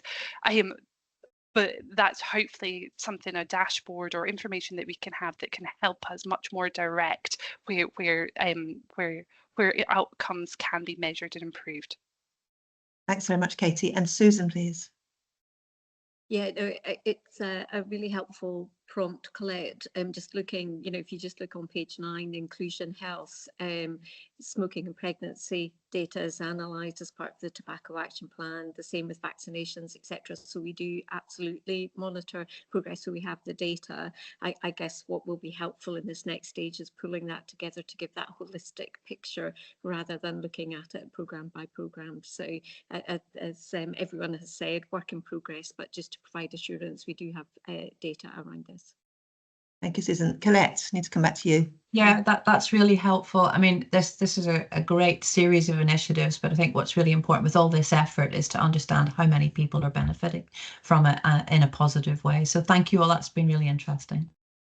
Thank you, Colette, and thank you everyone's answers for that one. Just one comment from me. I was pleased to see the impact assessment at the end of this report as well, and included that in there. It was good to see that, and noted that everything was ticked as positive effect, but that positive impact. But that raised a question in me in terms of accessibility across the piece for women's health, and particularly when I was looking at the section about Grampian's women's sexual health, and it referred people to the website and looking at the website, and I suppose that was ringing in my ears then about, is this as accessible as it can be? Are we doing everything we can do around accessibility for all women, wherever they are across Grampian, in whichever situation they're living, whatever their other health inequalities they're facing as well in their lives? And with that in mind, are we being maybe a bit generous in that positive impact that we're recording in the impact assessment? And maybe is there more work that we need to do around that to improve accessibility for all, so we can say that it's positive on everybody? I don't know if someone wants to comment on that, please. Geraldine, thank you. Thanks, Chair. I think there probably is more that we can do, certainly. Obviously, we've completed the impact assessment, but it is very high level. And I think certainly from some of the discussions that we've been having, because obviously access to services is a key theme, and that can't be a universal access. We need to think about how we are shaping our services so that we do make them accessible to all, regardless of age, culture, location, all of those things. And I think that helps us to think about where we've got poorer outcomes for women at the moment, and we know where those areas are or what those relate to, and then how we can perhaps think about how we shape our services and engage, particularly around about addressing some of those issues. It's probably the comment you picked up about the website is a good example where we maybe just need to apply a different lens to that as we shape our planning. Thanks.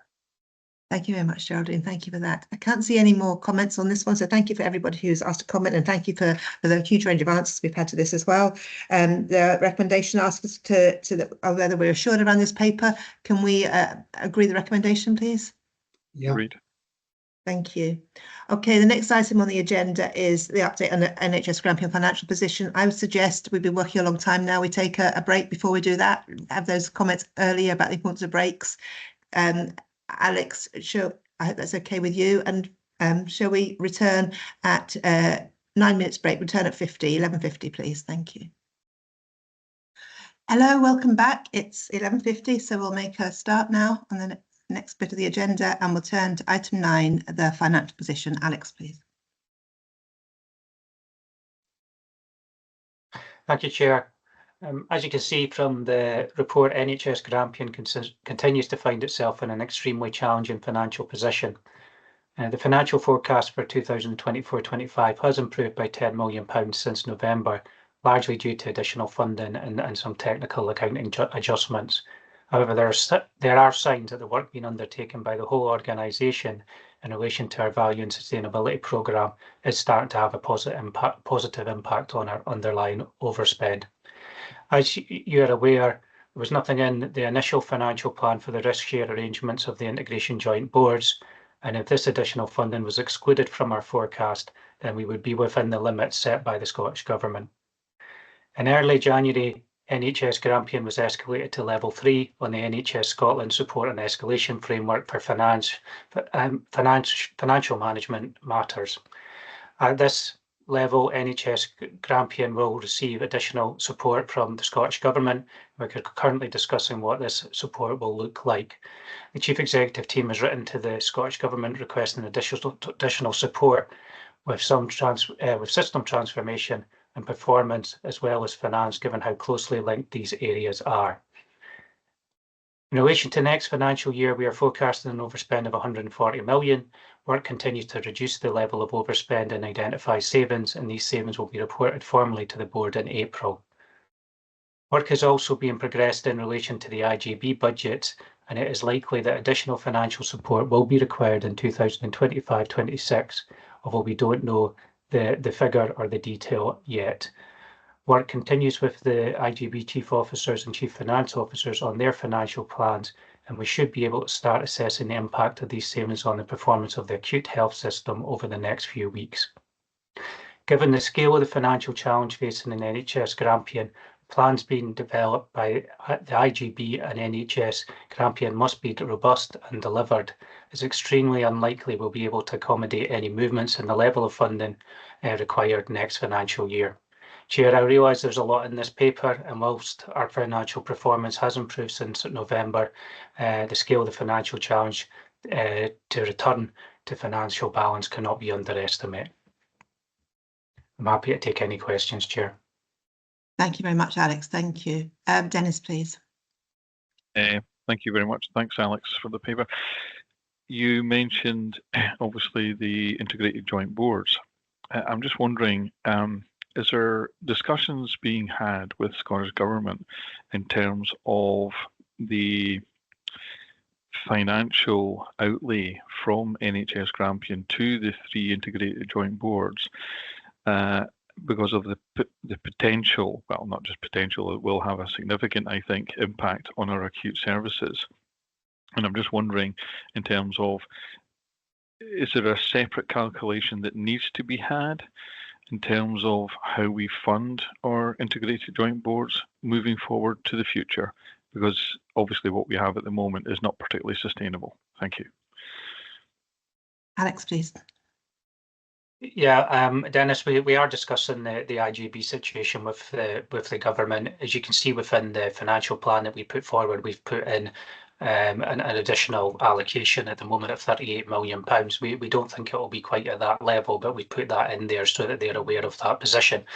When we go forward, we need to decide what that looks like. So when we come back to the board in April with the budget, we will be bringing a bit more detail on the IJB budgets and what we have done and previously to really specify out what financial risk the NHS is carrying in that area. One of the difficulties is that when we're reporting back to the Scottish Government, we have to include the IJB overspends within the acute overspends, and the government really looks at that as one figure because that's the call, that's the issue that's likely to fall to be resolved. So whilst it'd be quite nice to separate some of that stuff, when you get to a national point of view, they really are looking at these both at the same, and it's the full impact of NHS Grampian system on the national purse rather than trying to split it from there. We have spoken to the government about trying to pull some information around about, where other integration joint boards are sitting and what the risk share arrangements are in those areas, and we've started to get some of that information coming through, so the government are aware of the challenge nationally, and we'll continue to work our way through that. Thanks, Alex. Dennis, you want to come back? Yeah, I mean, I'm delighted to hear that there's a lot of work going on in terms of their chief finance officers and their chief officers throughout Grampian as a whole system approach in terms of, we are very keen to work in that sort of collaborative area. It just seems to me that there is a likelihood we would have not been escalated to that level 3 if there was a different funding formula in terms of the integrated joint boards. And maybe I'll just leave that comment hanging. Thank you. Thank you, Chair. Thank you, Dennis. Thank you. Hussein, please. Thank you very much, Chair. And I'll ask for your indulgence at the start because I have 2 questions which may need to go into some detail. I'll do my best to be as concise as I can. Firstly, thank you very much, Chair. Thank you, Alex, as always, for the report and for the team, the work that your team are doing. You're working in very difficult circumstances, and even more so now. My first question, partners within the system who are also facing challenges have done some stakeholder engagement around this to understand, the public on this, to understand views, but I think very importantly also to secure buy-in. So my first question is whether or not we have done anything on this, given the decisions that we're making, and to make sure that we underpin and we understand the potential impact, because you have less resources, you're doing less or you're doing the same in a radically different way, that will have impact. And there's a wide open question in my mind about how we take that impact into consideration, understanding what that's going to mean for our stakeholders. And there's also a wide open question then about accountability, because I think we're good as a board about looking at impact after the fact, and we've seen that today with the metrics and the data that we have, but there is a question about how that works before the fact as well. So I guess my questions, which are broken down slightly in terms of this first point, are we doing that engagement? Have we done it? Are we planning to do that? And what's the process for it? And if that is not being factored in, I would respectfully suggest it's probably something we need to build into our processes, because I think we'll see the potential success of that in terms of the work some of our partners are doing with their stakeholder engagement. Alex, do you want to comment, please? Yeah, as you're aware, Hussein, we've been working for some time on the find and balance approach. So one of the things that we're working on at the moment is how to proceduralize that a little bit more. So one of the, we're kind of working our way through that at the moment in terms of identifying what the implications are of all the savings, and then assessing those against find and balance to determine whether balance is found across our 3 strands of governance and prevention. During that review, we are looking at what the what requirements will be required in terms of consultation, etc. when we go through there, and we're also considering during that process the qualities impact in relation to that as well. So that's work that the Chief Executive team are certainly looking at, and when we submitted our draft plans, we were considering that. So when we're considering what level of savings might be able to be achieved, we did start to think about what the profile of that might be over the financial year. What sort of consultations need to take place with staff, the public, etc. in that space. So we are factoring that into our thinking as we go through this process. The other part, I think, where the consultation and the wider engagement that you talked about there will be really important is in relation to our route map that was discussed at the last board meeting, and I think we continue to work our way through that in terms of getting that plan in place. But once that plan is in place, then I think that will be an area where we will definitely need to move into that population engagement around about that plan, and also think about some of the planning with people. Procedures in that space. So I hope that gives you some assurance that we are thinking about that. But see, Adam wants to come in, so he's maybe going to pick up on that as well. Adam, do you want to come in?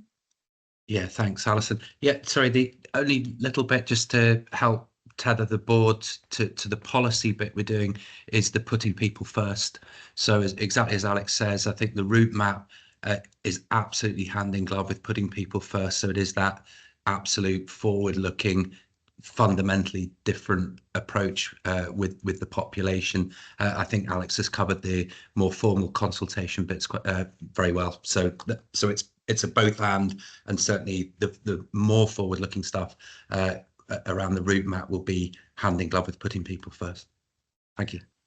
Hussein, do you want to come back? Yeah, thank you, Chair. I'll just comment on that briefly, if I may, before I have a second more kind of hopefully more direct question, although maybe not. Thank you very much, Adam. I very much welcome that, and to Alex as well.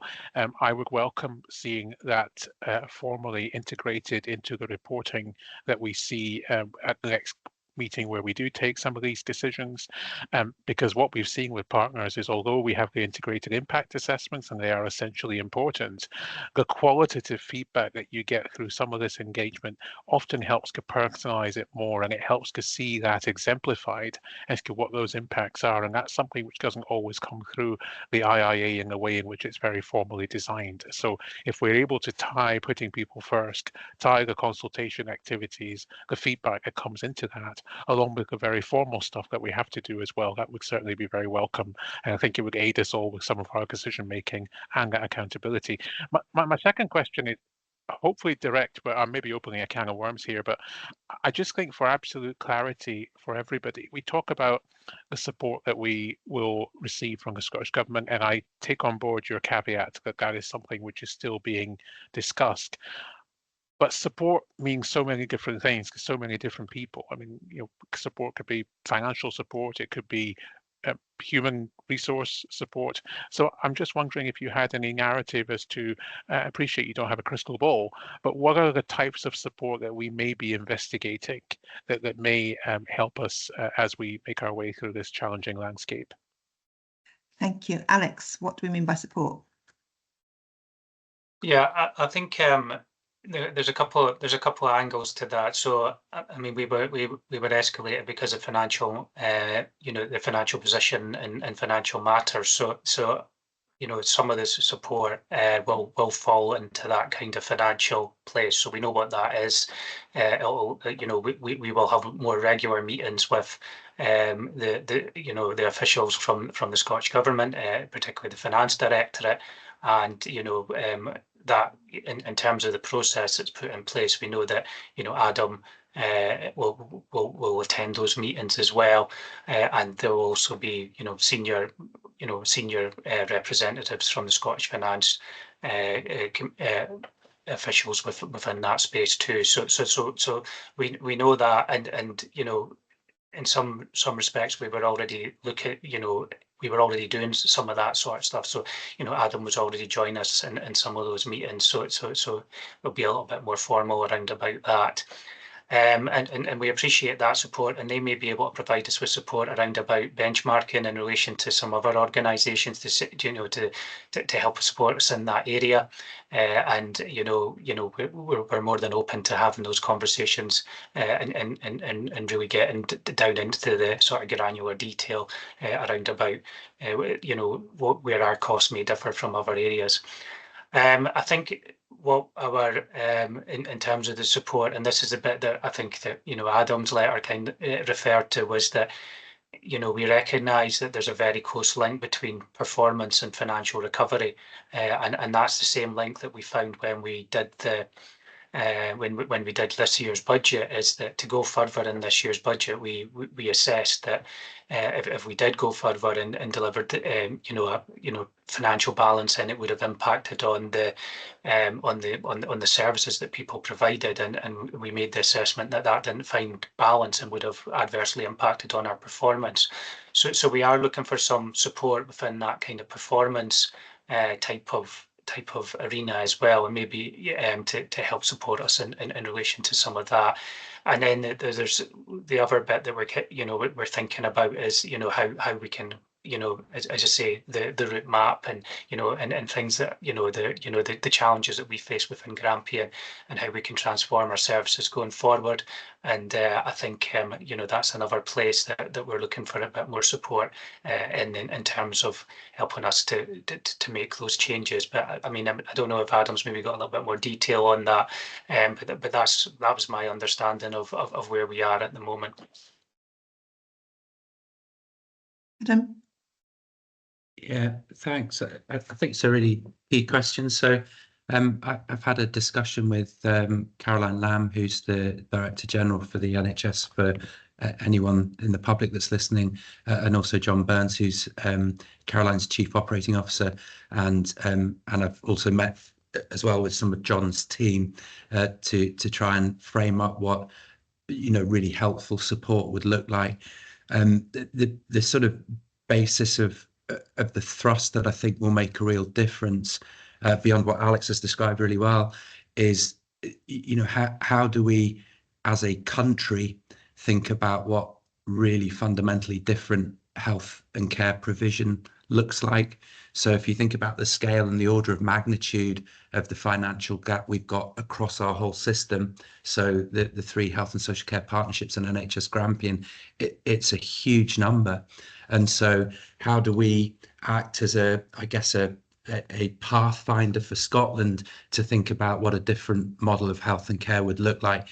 I don't think I've seen that described anywhere in Scotland, in the UK, even worldwide. But maybe if we can get the right thinking, the right brain power around that, we could be at the forefront of trying to describe a really different model that's still really good, absolutely delivers what people want to high quality, but is organised in a way that enables it to be delivered at a much lower cost base. So that's the real goal that everyone's after, isn't it? Genuinely on a worldwide position, as the cost of healthcare continues to rise so dramatically and become less and less affordable, you need a greater and greater extent of GDP to deliver, the really fantastic aspects of healthcare, but the cost of it is rising. So that's the discussion I've started. We've given our thoughts about that, and John and Caroline at government are trying to think what that might look like, and we'll work on that together.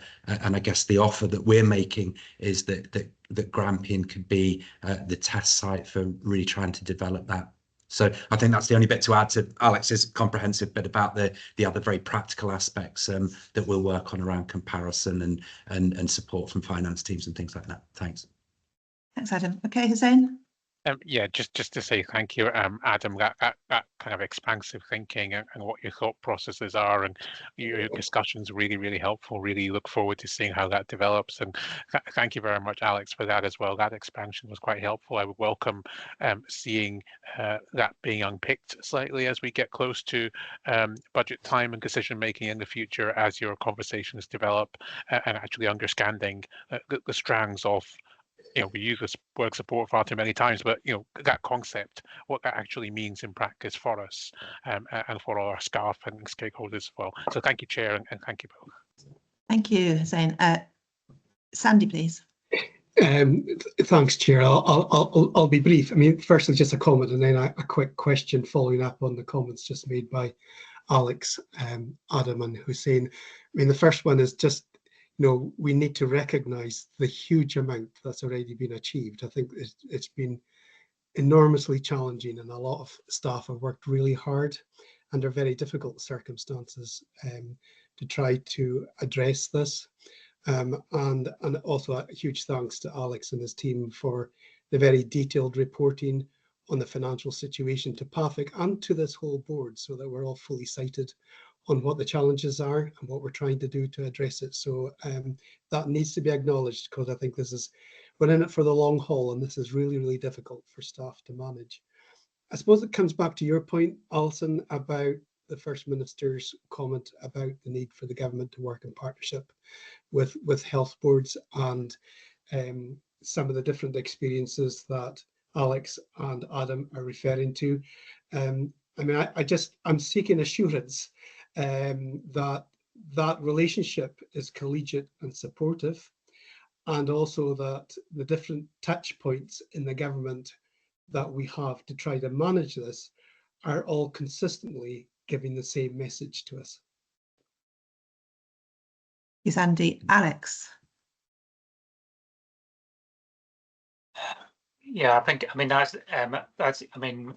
it's certainly if we continue to have conversations around about how we can improve it. So we had a conversation yesterday, which was supportive in relation to trying to find a way through this. From a financial lens, I think that was really helpful, and certainly I think the government are keen to help support us to try and recover this position as quickly as we possibly can. I think whether that most of my experience is with the finance director is what you would expect, but I think there'll be tensions everywhere within the system around about where finance is largely driving performance. That's when you start to maybe get some of those tensions coming out, and that we would love to do more, and we know that there's areas where if we invested in that would improve performance, but we don't have the resource to do so. I'm sure as a country, if we're all facing those challenges, and I think that's one of the bits that that we're working on, and that's one of the reasons why we're really keen to have the performance side of things in the conversations that we have within the finance team, just to make sure that those conversations are linked up. Thanks, Alex. Sandy? Okay. That's okay. All yeah, right. Joyce, yes, it's just that these are really, really difficult, challenging times, and I hope that nationally the gaze is not just simply at the bottom line and things that we can't do, but trying to look more constructively at the things we need to try to do differently together. So we all have a part to play in that, and I just hope that our experience with the government reflects that. Yeah, thank you. I think that's really important, isn't it? That we all collaborate, work together in partnership wherever we are in the system to actually try and make the difference and have the reform and transformation that's needed at this time to make sure we're able to deliver the services that are needed going forward. Thank you. Joyce, please. Thanks. Yeah, I'd just like to build on what Sandy said in terms of I do hope that the relationship with the government is going to help us to build a better plan for recovery in the future. But I am concerned that sometimes it's forgotten that we are the second lowest funded health board per head in the country. Therefore, if we can make it work at that level, there should be some amazing things going on elsewhere. And if others elsewhere are not making it work with almost double what we get, there should be more questions asked there. And I'm very concerned that our staff are being pressured to do things that are virtually impossible because there's a certain financial level at which you cannot improve anymore. And I think we must be getting very close to that. So I'm concerned about that. I'm concerned for the staff in terms of staff governance. But I'm also concerned that it looks like we're not doing the best job we can when people in the NHS and Grampian certainly seem to be doing the best they can within very difficult circumstances. And I hope that the support from the government is actual support and not just criticism of not being able to reach targets. So I'd like to thank Alec and his team and hope that what Adam's doing with strategy and looking at the future will build a better picture within the next 2 years or so. Thanks. Yeah, really emphasise that support for staff across the system as well, and NHS Grampian staff are doing tremendous work in a very difficult situation at the moment, and not least Alex and his team, so particular thanks to them as well. But Alex, do you want to comment on anything else that Joyce has said? No, I think you know, as I say, I think we answered that. You know, we are working in a supportive way.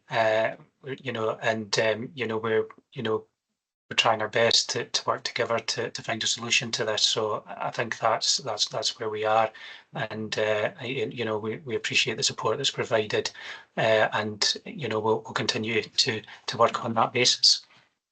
Thank you very much, Alex. John, please. Yeah, thank you. Yeah, in the escalation letter, one of the 3 requirements is this 3 to 5 year path to sustainability. So Adam's explanation is very helpful, and obviously we're being proactive with the strategic change board, the strategic route map, etc.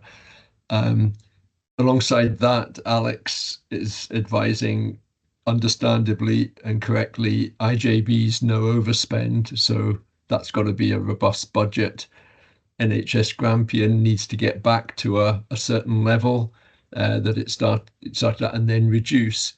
So I suppose what it's saying to me is the levers that we've got is efficiency, redesign, and stopping things. So trying to minimize the stopping things, that redesign is absolutely crucial.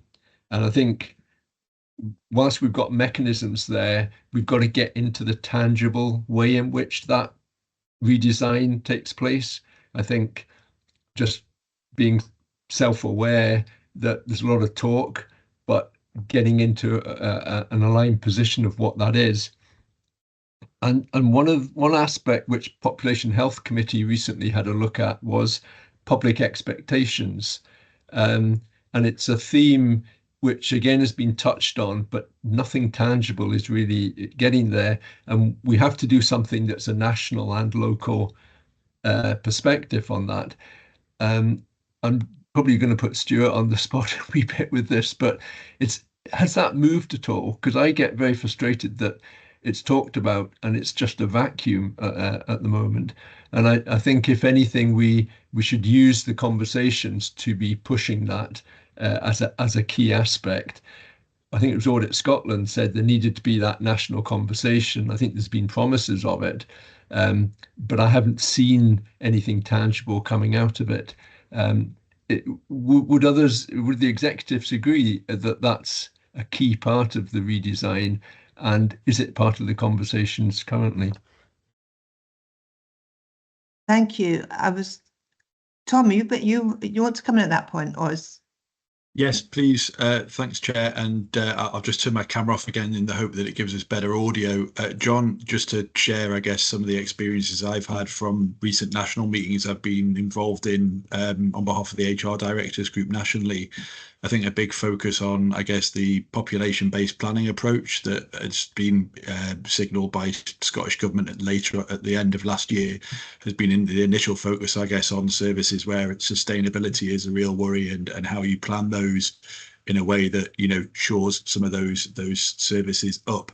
But beyond that, I think with it, there is definitely work ongoing and conversations ongoing around the development of, if you like, how do you develop operating models that again work at the right population level for services across the country, that I guess, you know, get the right balance between, you know, local, regional, national, if you want, or local, cross-board and more national offerings. And I think that is likely to be a key focus over the coming year, because you're absolutely right. Redesign is needed, isn't it, in order to avoid or minimise the need to stop things, because at the moment the numbers don't balance as they need to. So I think there is definitely work ongoing on that, but it's complex work, and it'll require, you know, you want to involve, I guess there's a need to involve all relevant stakeholders in that, and I guess that, you know, that's as Sandy said, it's a long haul journey, I think, to get to some of the what different looks like in that respect. Thanks, Tom. And Stuart coming in on that as well. Yeah, thanks, Alison. Just to come in on that point, I think it's worth mentioning that there's kind of 3 levels to the work that we're doing. So we are absolutely plugged into the national working group on reform, which has a communications aspect to it. So we're influencing from within that group, and that's not yet delivered any outputs, but we are very much part of that group and that conversation. Then, as was described earlier, you know, around the for example, the financial changes we're looking at a very, very detailed level in terms of what impacts they may have for our population, for our workforce, etc., to enable us to have that deeper conversation once those are fully understood. And the space we're in at the moment, which is that bit in the middle, which we are developing some assets to provide some assurance there to John, that we hope to go live with at the end of March, which will describe that sort of transparent conversation with the public, which I think will be important to set ourselves up for success with the perhaps more challenging conversations to come. So we're doing, you know, what we can to influence at national level, developing our own materials, and then seeking that deeper level of understanding through the impact assessments and wider work that's ongoing at the moment. Thank you, Stuart. I'll bring Susan in before coming back with you, Alex, to finish off this answers. Susan first, and then back to Alex. Thanks very much, Chair. And to build on Stuart's comments, I think we need to break it down into at a population level. Putting people first is around how we develop ongoing relationships with our communities to have a different type of conversation. We've then got conversations happening at that service level around planning with people, so those are around the service changes, but actually day in, day out, individuals use our services and give us feedback. So using the real-time feedback loop, which helps capture both patients and staff feedback for service, allows us to take action in real time to meet those needs, and all 3 are incredibly important and part of that whole picture. So I think I would caution a little bit about the how do we have the big conversation, because often, well, evidence would demonstrate people can sign up to things theoretically, but when it then applies to their families or themselves, there's a slightly different emphasis. So we are taking different approaches for those groups. Thanks. Thank you. Ian, do you want to come at this point as in expanding on what John had said? I wanted to follow up on what Joyce had said, if that's okay. Okay, well, can we just finish this bit from Tom and then I'll come back to Joyce. Sure. Alex, then please. Alex. Yeah, sorry, my hand function seems to not be working. But I was just in terms of John's opening in relation to the integration joint board. So what we're looking for the joint board is a plan that's going to be delivered. And you know, so I think that's the critical critical thing, and that applies to NHS Grampian as well. The plan that we agree, has to be delivered.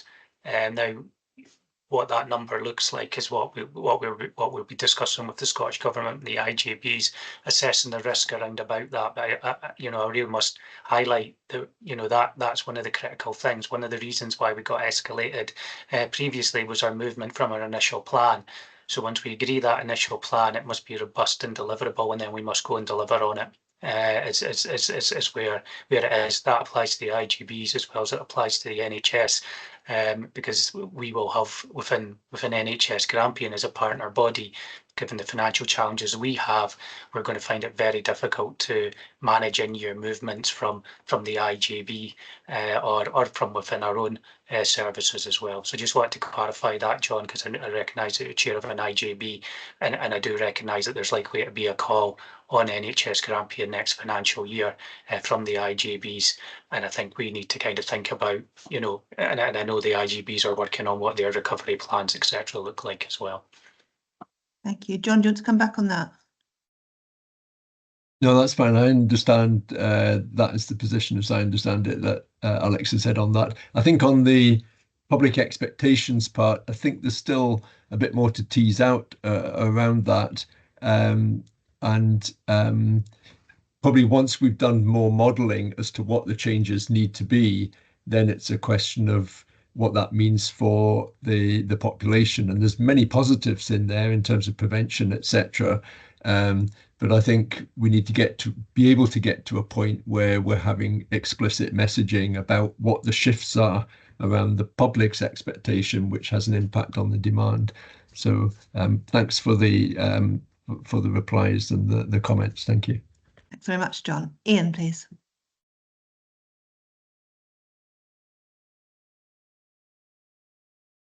Thanks, Alison. I've been prompted to put my hand up by something that Joyce said, but just a couple of other points as well. And apologies if this comes across as a bit cynical, but you could take the view that the escalation to stage 3 is part of a narrative that's being developed that NHS Grampian is not up to it, and that the faults and challenges that not the faults that NHS Grampian faces are because of NHS Grampian, when in fact we know that it's not. And the point that Joyce rightly made about the funding position, and that Adam has made on a number of occasions about the historic funding position, are why NHS Grampian is where it is. We've been told on more than one occasion that we have a highly performing system in NHS Grampian, and I have absolutely no reason to disbelieve that. And as others have said, we have very hard-working staff who go above and beyond on a daily basis. And while that's great, it's an unreasonable expectation on staff. But I say I may be being over cynical, but this could be the part of a narrative that NHS Grampian's not up to it, and that the faults are those. When, as I say, we know the faults and challenges are because. Again, not faults, the issues and challenges are because of the funding position. And in terms of the communications and public expectations, I think it's important that in our messaging, we make it clear why NHS Grampian is seeking to develop a new model. It's not because NHS, and obviously we should always be seeking to improve, and there are always improvements that can be made. I'm not disputing that, but the point is forcing NHS Grampian into this in this particular way is the funding position that the organisation in. And as an aside, obviously in terms of the IJBs, and with apologies to Kathleen, because I'm not as familiar with Murray Council's funding situation, but our local government partners in Aberdeenshire and Aberdeen are certainly not awash with money either, given their historic funding positions from Scottish Government as well. So I say apologies if that comes across as a bit cynical, but I think we need to be robust in explaining, let's not say putting the blame, in explaining why NHS Grampian faces these challenges. And its primary reason is current underfunding on the top of historic underfunding. I think, if I remember Adam right, rightly, it was about 33 billion over 30 years, or numbers around there. But anyway, I feel slightly better having got that off my chest. Yeah, thank you, Ian. And we know how well and hard our staff are working and the achievements they're making within that system. And we have the external eyes as well, like the Centre for Sustainable Delivery, coming in and seeing what we're doing across the system as well, and applauding many aspects of our work as well. So we have that evidence there, and that conversation that we're having with our partners in Scottish Government elsewhere as well is really important about how we actually need to work together to make a difference, and what the challenges are we're actually facing, and we do need to be upfront about those. So your point's well made, but Adam, do you want to expand on any answers to that, please? Yeah, thanks, Alison. Thanks, Ian. I guess for me, the most important thing, and I think this is the really important thing for the board and the board's collective wisdom, is what's our tactic around that. And it's probably a both and, isn't it? So there's something about working within the resource envelope we've got and seeing if we can be, I guess, a country leader, a world leader in designing something for public service that's affordable within the envelope we're given. And the and bit, the both and part is, how do we work effectively to explore what the funding formula is and how that works, and I guess that's probably something that's worth us continuing to reflect on and think, how do we have an impact around that? Certainly my understanding at the moment very clearly is that there's not really any work ongoing to change funding formulas, be that for councils, health boards, whatever. So there's just something I'm very thoughtful about to how we're most likely to have an impact in that, and definitely to also spend time on the bit we are in control of and that we do have control of, which is, I guess, the initial work I was describing. Thanks, Alison. Yeah, thank you. Ian, just come back. Thanks, Alison. Thanks for letting me back in, and thanks, Adam. You don't disagree with anything Adam has said, but I believe it's important in communicating that we set the context, and the context is the funding situation. If we were funded at, well, I won't repeat what Adam said in the past, but Tayside's the obvious one, but we would not be in this position. And I have no interest in picking a fight with the government, because I've always found that abusing people is not a good way to get them to give you anything. It just never works. But I think we need to be open and honest with the public about why we're at where we're at. I mean, I did write down, I didn't actually say it, but I'm going to say it now. I did write down, as Andy asked Scottish Government how to get blood out of a stone. But that's maybe, that's too dramatic. But highly performing system, huge financial challenges, and obviously rightly the board is focused on meeting those challenges and delivering for the folk and of the North East who depend on the services that NHS Grampian provides. But in engaging with people and explaining to people why the board is adopting this approach, I think it's only fair and honest to explain the context, and that context is the funding situation. If that was different, we would be in it's not going to be different. I accept that. We'd be in a very different position. Anyway, as I say, I feel better for getting that off my chest. Thank you, Ian. Thank you. Anne, just come in on that. Yeah, I'm just going to get it off my chest as well, and totally associate myself with what both Joyce and Ian have said, because our staff work so hard, and you can't ask them to work any harder than they're doing. And I think I totally agree with Ian. We have to be honest with the public and why we're in this situation, but I totally associate with everything they have said. So thank you. Thank you. Joyce, you want to come back on that as well?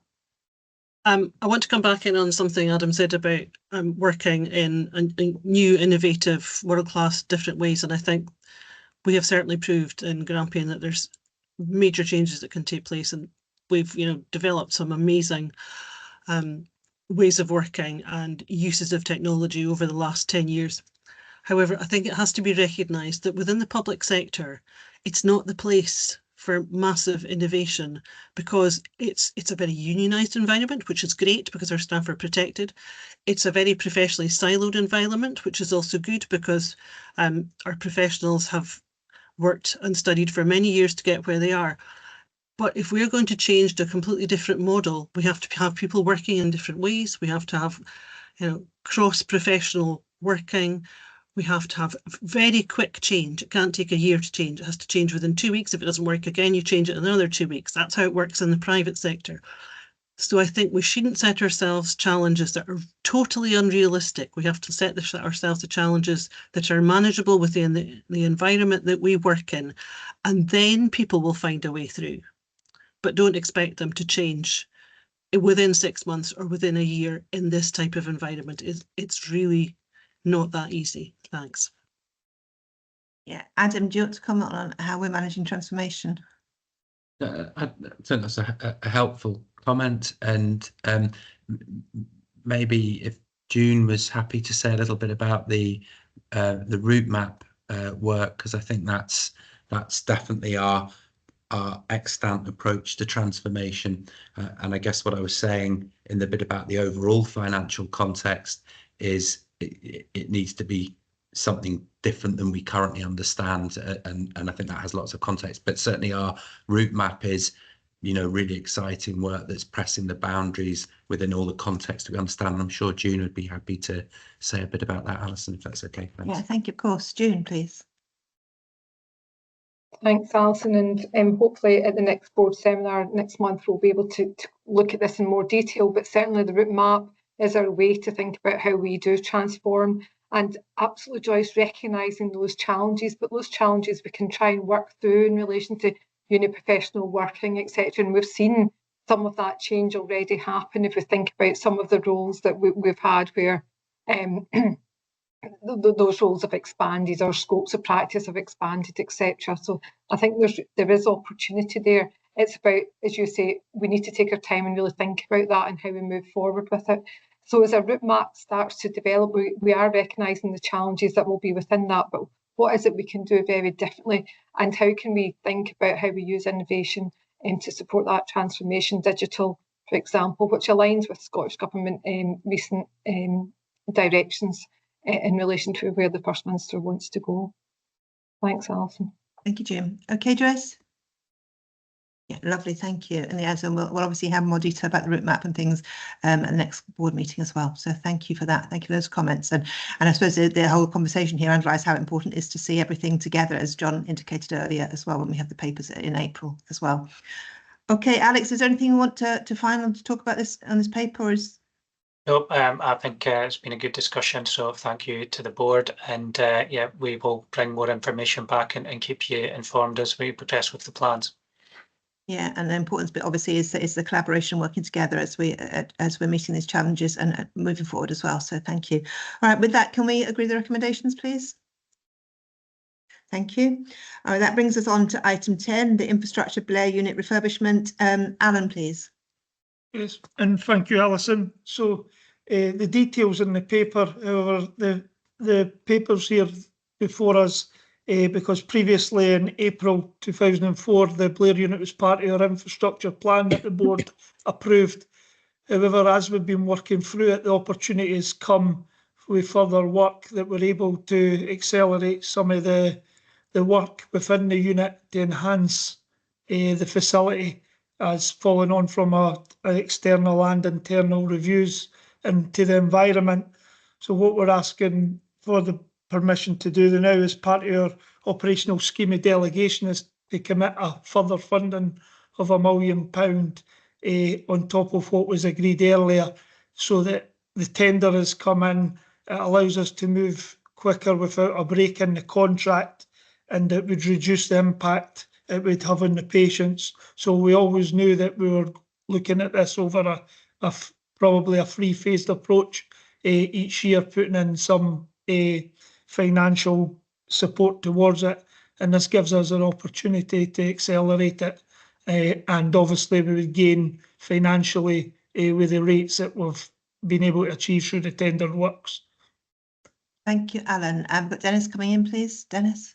Yeah, I think the comment I'd probably like to make here, Alan, is that I'm delighted to see that it's the impact on the patients that's kind of driving this in terms of moving forward. And I think that's to be recognised in terms of minimising the impact on the patient group within the area. And certainly I'm very supportive of supporting the bid for that additional money, given, as I say, you've taken cognizance of ensuring it's a sort of minimalistic impact on our patient group. So I thank you for that. Thank you. Thank you, Chair. Thank you, Dennis. Thank you. Derek, please. Hi, thanks, Alison. Alan, I've had a career of going back to councils and boards asking for extra money for projects that have increased in cost. So I'm well used to seeing that, and indeed every project increases in cost. It's just natural. The thing that got me about this one is it's 100% increase in cost. And I think for that 100%, maybe we need a little bit more explanation as to why it's gone up by so much. I mean, £1 million project is now costing £2 million. No, Thanks. just, sorry, Chair, can I come in? So, Derek, this isn't about interest in increase in cost. This is about further work and bringing further work forward. So what we did is we looked at, under the £1 million budget, what we could potentially do. So at the asset management group in December, they come back and said that the work could be done and it could meet the budget. However, we could do further enhanced work that we'd have to do anyway, and it would have a significant effect on the patient, phasing it in if we were able to bring it forward. So I'd asked them to do a two-stage tender. So we allowed the work to start on the first phase, but potentially costing on the second phase that we could bring forward, Derek. So just for confirmation, it's not for an increase in cost, it's for bringing in further works, which you'll see in the paper. It was fire work, it was extra bathrooms in it. So it's not an increase in cost, Derek. Okay, Derek. Yeah, thanks. I can understand that. What gave me was why wasn't it included in the first place? But that's a different discussion altogether. Thanks. Thanks, Derek. Thank you. Richie, please. Yeah, thanks, and thanks again, Alan. It's a similar point to Derek, and just I guess to confirm my understanding then. So it's really about, there's no overall additional spend being requested, it's just the timing of it, and this is a more efficient way to get the contracts awarded, to get the work done. So in that sense, there's no, I guess, projects that will fall off the table in future, because this was always planned to be in place anyway. That's it, Richie. All we're trying to do is bring it forward. So rather than doing the works that was agreed for the first phase and then going back out to tender for next year on the next amount of work, which has had a similar disruption, what we've done is managed to bring it all together. However, by doing that, it means that we would have to commit to the second phase of the work at an earlier stage, Richie. Okay, thank you. Thank you for that. Hussein, please. Thanks very much for the paper. I likewise had the same question because it wasn't overly clear from the report as to exactly what the thought process was around the difference in cost. Although the detail in what would be built, so to speak, was clear. So I appreciate that clarification. I suppose my question is, it says in the paper that a replacement facility is needed. We are doing works to this facility to bring it up to, presumably to bring it up to modern standards. It says in the paper it's a 1970s build. I'm just wondering, from a, obviously, I'm not an expert in buildings, what lifespan are we envisaging the existing building and any new stuff, not very technical, but stuff that we put in there lasting as a result of these developments? Yeah, so you're right. So what we've done is, obviously, any major capital investment for us going forward, especially in that area, you're potentially looking at, within 10 years' time. So what we're trying to do is alleviate that now to work out what model would be needed, because we wouldn't probably do the same model I'll probably revert to Fiona on that, but my conversations is that the model and the design of the building doesn't lend to us allowing what potentially we would work to. But what this does is buys us a time in an environment that I think I've highlighted before is one of the poorest environments we have in NHS Grampian, and it gives us that opportunity over the next 10 years to plan out potentially what a new unit would look like and the shape that would take. So it is money well spent. It's about the condition of the fabric of the internal building. The external building fabric would be there for another 30 years. That's not an issue whatsoever. Thank you. Fiona wants to come in on this, I think. Fiona, do you want to add? Thanks, Alison, and thanks, Alan and Hussein. And absolutely, this work is seen as desperately required. And I think that what Alan is trying to do with this increase just now is because of the volume that is needing done in that service. We are regularly visited by the Mental Welfare Commission every time they bring up the standard of that building. It's not complying. The Barron report was published in 2021.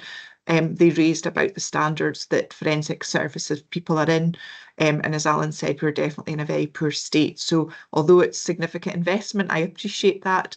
It'll definitely outlive any building work, because to build a new hospital, which is ultimately what we need, will be many years away, Hussein. So I would say it's a wise investment at the minute to make sure that the people are in a much better standard of facility than currently. Thanks.